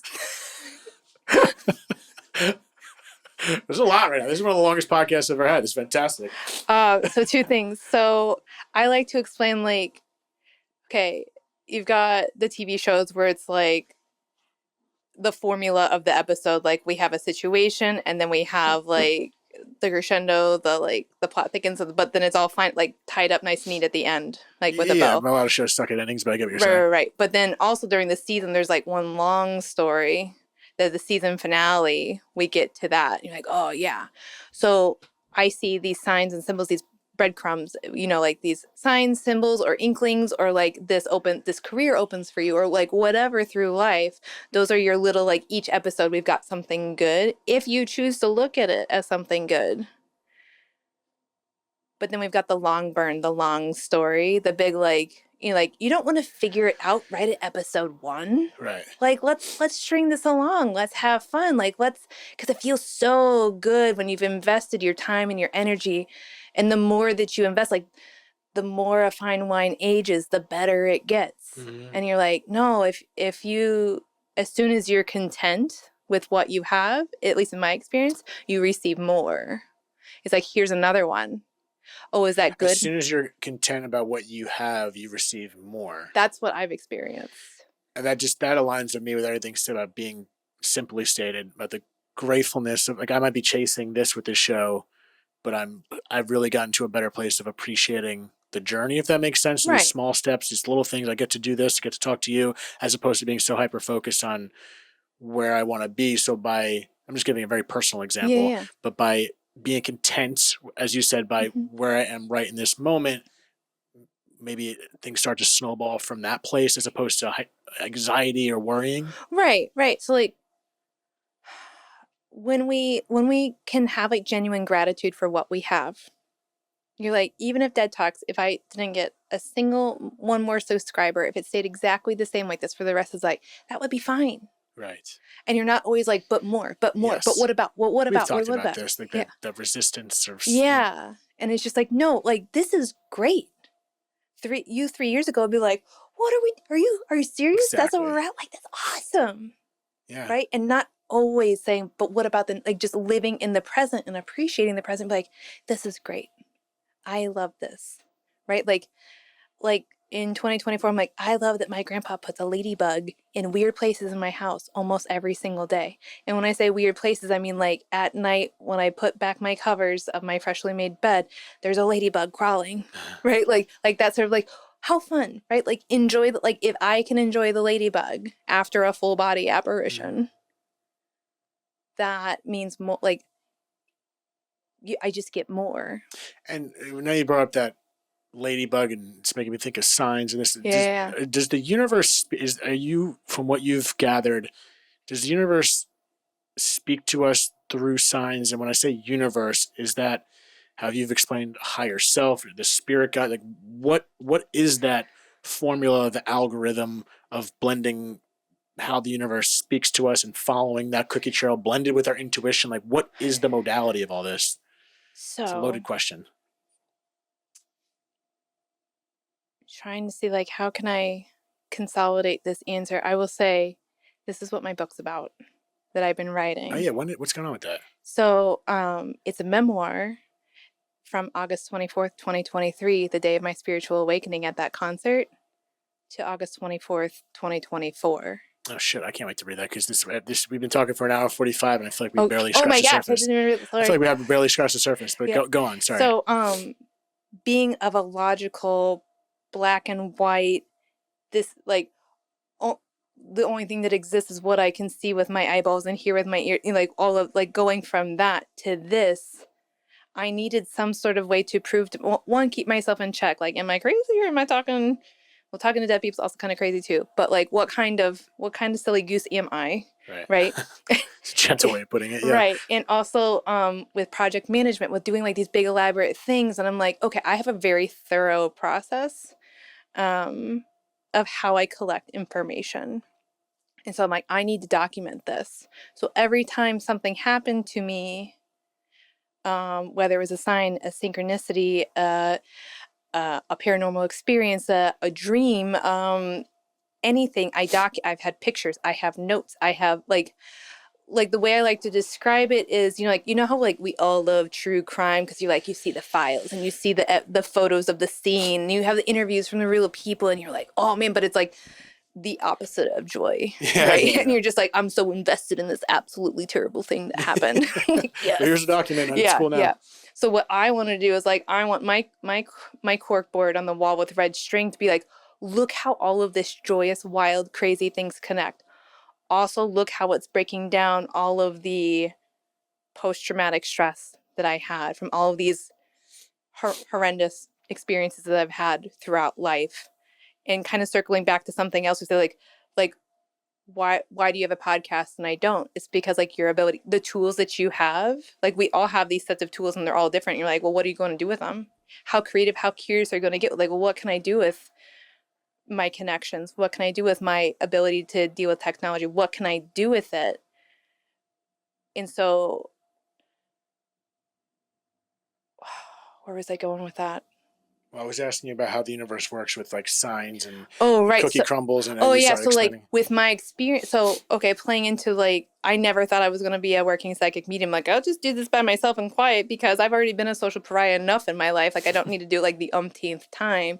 But with my experience with grief and loss and abuse and all the traumas, I got a trench coat opening up like, here's some trauma. I've got all of these traumas for you.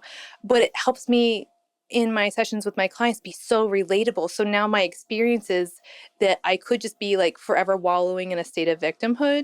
I'd be like, no, I get you. I relate. Like, I can see this. I understand this. Here's the message. And because it's like the really tough stuff, like I'm not afraid of it.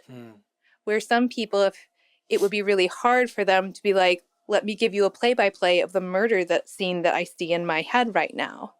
Let me tell you about the overdose that I am seeing right now. Let me but I can do that because I have done that. And I'm going to use these experiences for good, to be of service to others versus be a victim to myself and my circumstances. Yeah, so I mean that's why it hit me when it's like work with what you got, and Yeah. then it's also blended with the fact of being grateful for what you got, even if what you have doesn't seem like enough. Right. Because like we can MacGyver stuff into like some really awesome things. And are you really stoked about the guy that had like everything handed to him? You're like, look, I just like put this together. That's the fun. That is the fun. Yeah, I would love to be 6'2", but I 5'8" and a Yeah. quarter on a good day. So I make it work. Yeah, but like you're like, I got this paper clip and like a Q-tip and some masking tape, and I just made like a replica of the Sphinx with it. I'm like, David, that is so cool. That is much cooler. It is a good way of putting it. And then there's people it's on paper and in this earthly understanding have severe disadvantages compared to other people, and that's part of it. But it is I don't know. You're just making me think so much about this, the way the world works, and regardless of what people believe in many different facets, it's fascinating to just consider all these things and make it your own in some capacity. Mm-hmm. I don't know if that makes sense. Yeah, like we try and like get in, like we try and save other people, right? Like, and I had a very woe was me, like some really, really tough stuff. First memories of life, really, really, really not good. Okay. And so for the first 35 years, like, why me? Why didn't anybody help me? Why didn't anybody do this? Why didn't anybody see the signs? Why didn't anybody call the police? Why didn't anybody bring me to the doctor? Why didn't people take care of me and help me? Well, they could have, and I guess in some other timeline I did, but without this experience, I couldn't relate to the majority of my clients that I have. Yeah, and that takes a pause. Like I think sometimes I forget what the quote was. It was something I'm probably going to butcher. It was like you'll never know how much your bad luck prevented from your worst luck, or your worst luck prevented your bad luck. And the reason I'm trying to say that is because sometimes some things that happen that seem so bad because they innately are suffering and this, that, and the other. I'm not saying they're not, but we'll never know how much that prevented something else, and we won't know how much that got you to somewhere else that you aren't there yet without a little bit of time. Yeah. And to kind of circle it back, I feel like I need to like make it good with mom, right? Like if I did not have a really hard relationship with her when she was here in this physical form, in her physical form, I would never get to experience that shift of when people shed their muck, right?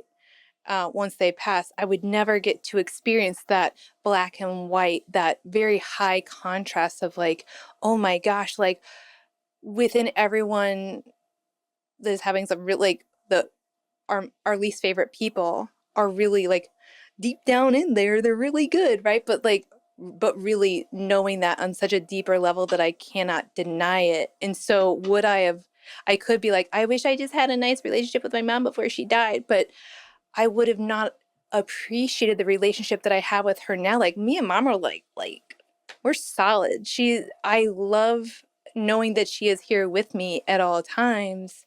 And I don't know if I could appreciate it as much if I had had it good when she was in her body. Yeah, no, that's the key lime pie of life right there. So I could look at it that way, or I could be like, and not be useful.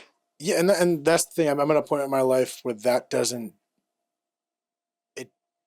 murmur doesn't do any. There's only one path at that, and it's not feeling better. No, yeah. And it's interesting because some people can be driven by that and fuel them to take some ridiculous strides, but then that is almost like built on a house of cards too, because sometimes if you're doing it for the wrong reasons, because of revenge or this, that, and the other. Right. It's gonna crash at some point. Your intention is so important in all of your actions, and it truly is. That's why intentions are paved with the road. What is it? The road to hell is paved with good intentions. The road to hell is paved with good intentions. Yeah. Yeah, sure. We could steelman any theory, but at the same time, I don't even know where I was going with that. But that intention aspect does have a big part of it. And if we're just going with the wah, there is only one road with that, and that it's not going to. There's nothing good from that. So what? Maybe does have a payoff, because when you're complaining and and venting, oh, this, that, there is a instantaneous weird payoff for some reason, but in the long term, there's nothing good from that. Yeah. Are you familiar with the original Alice in Wonderland? Did you see that? No. Where? You swear? Where? Isn't What? is this not? Oh my gosh. Yeah. Okay. Well, hey, universe, look at this little Oh sign. yeah, yeah. I mean, Ah! this wasn't exact. It's right next to it, but it's Oh facing the yeah, other I way. couldn't That's not see that it. visible. Oh, to be fair, like I just space out whenever I talk. I'm just like, hey, what's up, right? Like I'm not looking at anything. Well, also you said the color orange. When I mentioned I have the onesie, I didn't Oh say it yeah. yet. When you said goose or something on there, Yeah. I was like, if she says green, I'm gonna lose my mind because it's mostly orange. I was like, all right, relax. Yeah. But Not on, creepy, sorry. but creepy. Alice in Wonderland's right Yeah, there. yeah. Yeah. So there's that scene where she's floating in the water in the bottle, and they do the caucus race, right? And round and round and round and round and round and round it goes. Yeah. Yeah. And so they're waiting for the tide. Like they keep doing the same action, even the water, right? They can't change the tide, and they just like they pick up the fire, like they do the bare minimum instead of just like moving 20 feet over, Yeah. right? But they're just stuck in this pattern. They're stuck in this loop because they're not willing to be like, hey, why don't we go past the high tide mark? Like, why don't, if you're willing to stop, kind of assess and be like, all right, I see my data set. It's very thorough. A lot of information here. Very consistent. What if we like try something else? Before all that, just the what if. Yeah. What if? What if? What if? And change is so scary. I get it. But that's what we gotta do. Yeah, everyone's just scared of change, and we need to know for security. And that's a big part of one of the chapters I'm writing about is like the idea of letting go of control in some sense. Yeah.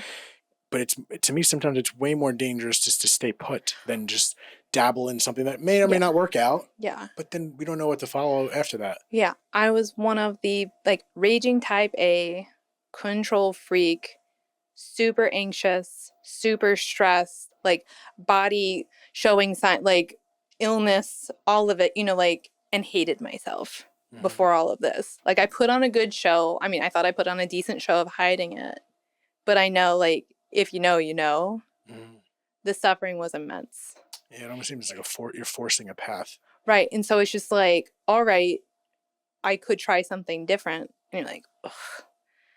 But what if it's worse? And it's like, but what if it's better? Exactly. So many people, we forget that, the opposite question of that. So now I'm like loosey-goosey, not in charge of much of anything, like as a farmer, right? As a farmer, Mother Nature is my boss, is what I say. And like, I can't change the weather. I can't change the whatever. I can't make the sun come up faster or stay out longer in December. But I just have it. It caused me to have so much more flexibility and like perspective, and just like seeing it a challenge as a creative, like more creative solutions can come from here if my solution is something that can accommodate all of these changes versus like, I want it this way, do it this way. Yeah, as weird as these humans are, I just believe in our unbelievable capacity to adapt. Yeah. And I mean, that's the human history. If you want to. Exactly. And it becomes a choice, a little bit of accountability and dealing with what we can't control and understanding what we can control, which all happens in here. Yeah. And you know what? I'm not letting go of that Alice in Wonderland, because I organized this desk a little bit before you came here. And literally, so there's been 3 books. Those books that are over there have been covering that for every episode. Oh, and perfect. I literally looked, I was like, I haven't really shown that. I haven't really like exposed this mouse pad that says, what is it? Which says, we're all mad here, which is Alice in Wonderland. And I exposed it for this episode, and you brought that up. It's even though that may have no meaning moving forward, it's just the weird. It's weird. Right. It's so weird. So that's the type of stuff. I'm like, okay, write it down. Like acknowledge it. Like that's a ladybug equivalent. You're like, we can explain this away. We can absolutely do that, and that's fine if you want to do that. Or you can be curious. You can be playful. You can say, oh, that was so fun. Like we can lead a joyous life even with like through the tough stuff. It's like an open palm theory. Just let the butterfly land, let it fly away. Yeah. Let things be, but also let things come, let things go. And it just seems like the path of least resistance for me. And I'm trying to organize and just trusting myself and listening to a voice I can't hear. And you think you know the best thing for yourself. Like, who knows you better than you?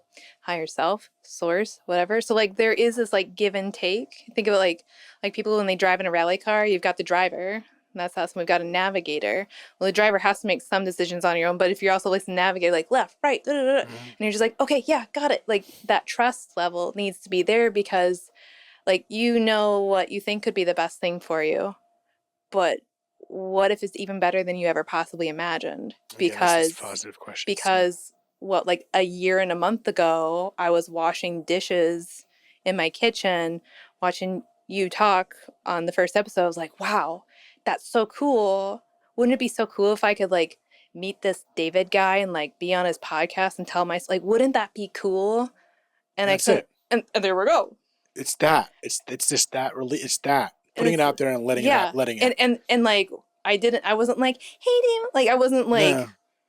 All up in your DMs or anything. You're like, hey, my mom died and it's so weird. Let me tell you this really cool story. And like my grandpa tells me about like timelines and stuff. Like, no, it's just like I can't. I always felt there was kind of a balance of putting things out there, but obviously this is a balance of focusing on the positive, this, that, and the other, but also being okay whatever the outcome may be. Yeah. It's a little bit of that. And that's kind of like how I'm going with the book too. I'm like, okay, here's a big thing I want to do. How do I want to do it? Effortlessly. That's what I do. Like, universe, I want to do this. I want to share my story effortlessly. I want to write a book with all the details so for people that were who I used to be like a very skeptic and like, I just need more. I don't want to like, really just trust me. It's like this. I want to give them more. Right. How to publish a book? Well, with my graphic design degree, I've actually made like created books for people before. So I can do this by myself. I could get a contract with a publisher. I don't really care how I do it. Please, universe, just make it effortless for me. Effortless and joyful. And that's like me slide it in my order. Yeah. Like, I don't, like chef special. Do what you want. It is throwing, that's how I feel. I'm trying to like throw my hands up and do what I got to do. It doesn't mean you just sit on your ass and do nothing. No. But it is that effortless thing. Because I feel like in the West, especially in America, it's always grind, wake up at 4:30, do this. And part of me I never really, I have a good work ethic, I think, but at the same time, I was like, I want to enjoy this life a little bit. We're like all yanked out of our gourds over here, and it's like, no, just push through it forever until you die. And it's like, actually, we might have to do this again because there's so many directions. But I think this is kind of like the origin story, which is so fascinating. I haven't had a lot of the episodes. I've tapped into people having these conversations about the mediumship, but it's not so much the origin story. So it's fascinating for you to hear that. And a quote that I was thinking yesterday, I'm watching 6 Feet Under, which might be one of the greatest shows of all time. Yeah. All right. I'm on 2 episodes left, and there's a quote yesterday. It's not a spoiler alert at all, but Nathaniel Nate on the show is, that's a little bit of a spoiler. It wasn't someone else, whatever. Just a quote said something about. It's a spoiler alert if you haven't seen the show, so skip this part. Sorry, it's a long enough episode. Have you seen it? I have. It's okay, but I'll forget it. Okay, perfect. Well, Nate just died. And it is a part where his mom's looking out of the room and kind of seeing her son, Nate. And there's a little snippet of interrupting his conversation. He's talking. He's like, he's dead. He's on the other side. He's sitting down. He goes, he just yells, "There is no death. Wasn't it such a relief when you found out?" And for some reason, that just stuck with me. It was like, I was crying half that episode, literally last night in my bed alone. But it was like, that stuck. It was like, he's just like, he's on the other side. He goes, "There is no death. Wasn't that such a relief when you found out?" It was partially humorous. Yes. But it just gave me the chills of just, I truly feel there is no death. Okay, so I wasn't just like, raw dogging it for sure, but also therapy, right? Therapy through processing this grief. Because yes, my mom did die, right? Like, and then her mom died, like had a lot of people die in a very short amount of time.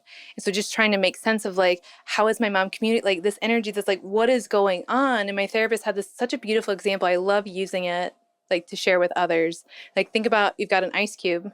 You pull it out of the freezer. That's us in our physical body form. Put it on a counter. What happens after like 20 minutes? Water. It's water. All right. Still water, right? And then a little bit later, it evaporates. Did we delete the water? I love that. Yeah, that's a really good it's one. Just here, different state. I've heard that. I forgot about that example. Glad you brought that up. That is the easiest, simplest way to even consider it, regardless of what you believe. No, it's just a different form. Because we've got to use in my most humblest of opinions, we've got to use what we have here to understand what we can't, the intangible. Mm-hmm. And that's the best way for us to do it. Yeah, and this whole existence that we live is through invisible forces that we acknowledge in science and the textbooks, but this idea of whatever's after is just not. But so, Allison, thank you. That was awesome, and I appreciate you being so vulnerable, sharing some personal stuff, and your journey is very detailed. The way you explain your journey to learn to become a medium, and I'm sure your journey is still continuing because it's been pretty recent, but you just said one thing I want to end it on. But we've had a proper session before and have talked plenty of times. But when I remember asking, like, how often should I do this and this, that, and you're like, honestly, maybe not. You don't have to contact me to do this very often. If you feel called, do it. And it was just a nice ode for anyone that, says a lot of shit about being a medium and this, that, and the other. I was like, no, you're not forcing this, that, and the other. You're just kind of allowing, and it's effortless as well. And you weren't like, no, book a session with me next week. Yeah. It was just, I just feel it. And there's a lot of people that, again, I didn't want to do this work because of the yuckiness, the yucky stereotype of just like a swindling, like I would never want to capitalize on anyone's grief. Like that is so gross. That's the opposite of what I want to do. All I'm doing is providing a service. And it's there if you want, because I feel called to offer it to you. It's the same as a barber. Mm-hmm. It's the same as a therapist. Like nobody's like knocking on your door, be like, do it, come here. Cause like that's a red flag. Mm-hmm. But if you, through a series of events, find yourself presented with this opportunity and you're like, that feels pretty good. All right, do it that way. And that's all. I just want to be like, here it is. Here I am. If this feels right to you, I'm here. Because that's what I have to do in order to make this work. I have to be available in some capacity. Yeah, it's that intuitive guidance that I think is what we've been blinded by with so much going on. And Yes, Alice. We have to be in. We're going to see Alyssa, who's been a past guest in the show shortly, and I think we're supposed to be there very soon. So let's go. Head that way. Let's go eat some noodles. Thank you for being here. For anyone that wants to find more information on Alice, I'm going to tag her socials, and you'll give me whatever else you want me to plug, website, this, that, and the other, for you to find her if you are called, as she said. And until next time, thank you. Peace out. Thank you so much for tuning in to another episode of Dead Talks. Please do not forget to hit the subscribe button and also the notification bell. That'll give you updates as to when we post a new video, more episodes, and more content in general. We are streaming on all the major podcast platforms, including Apple, Spotify, iHeartRadio, Pandora, and all that. And also find us on Instagram at Dead Talks Podcast or www.deadtalks.net. Thank you so much.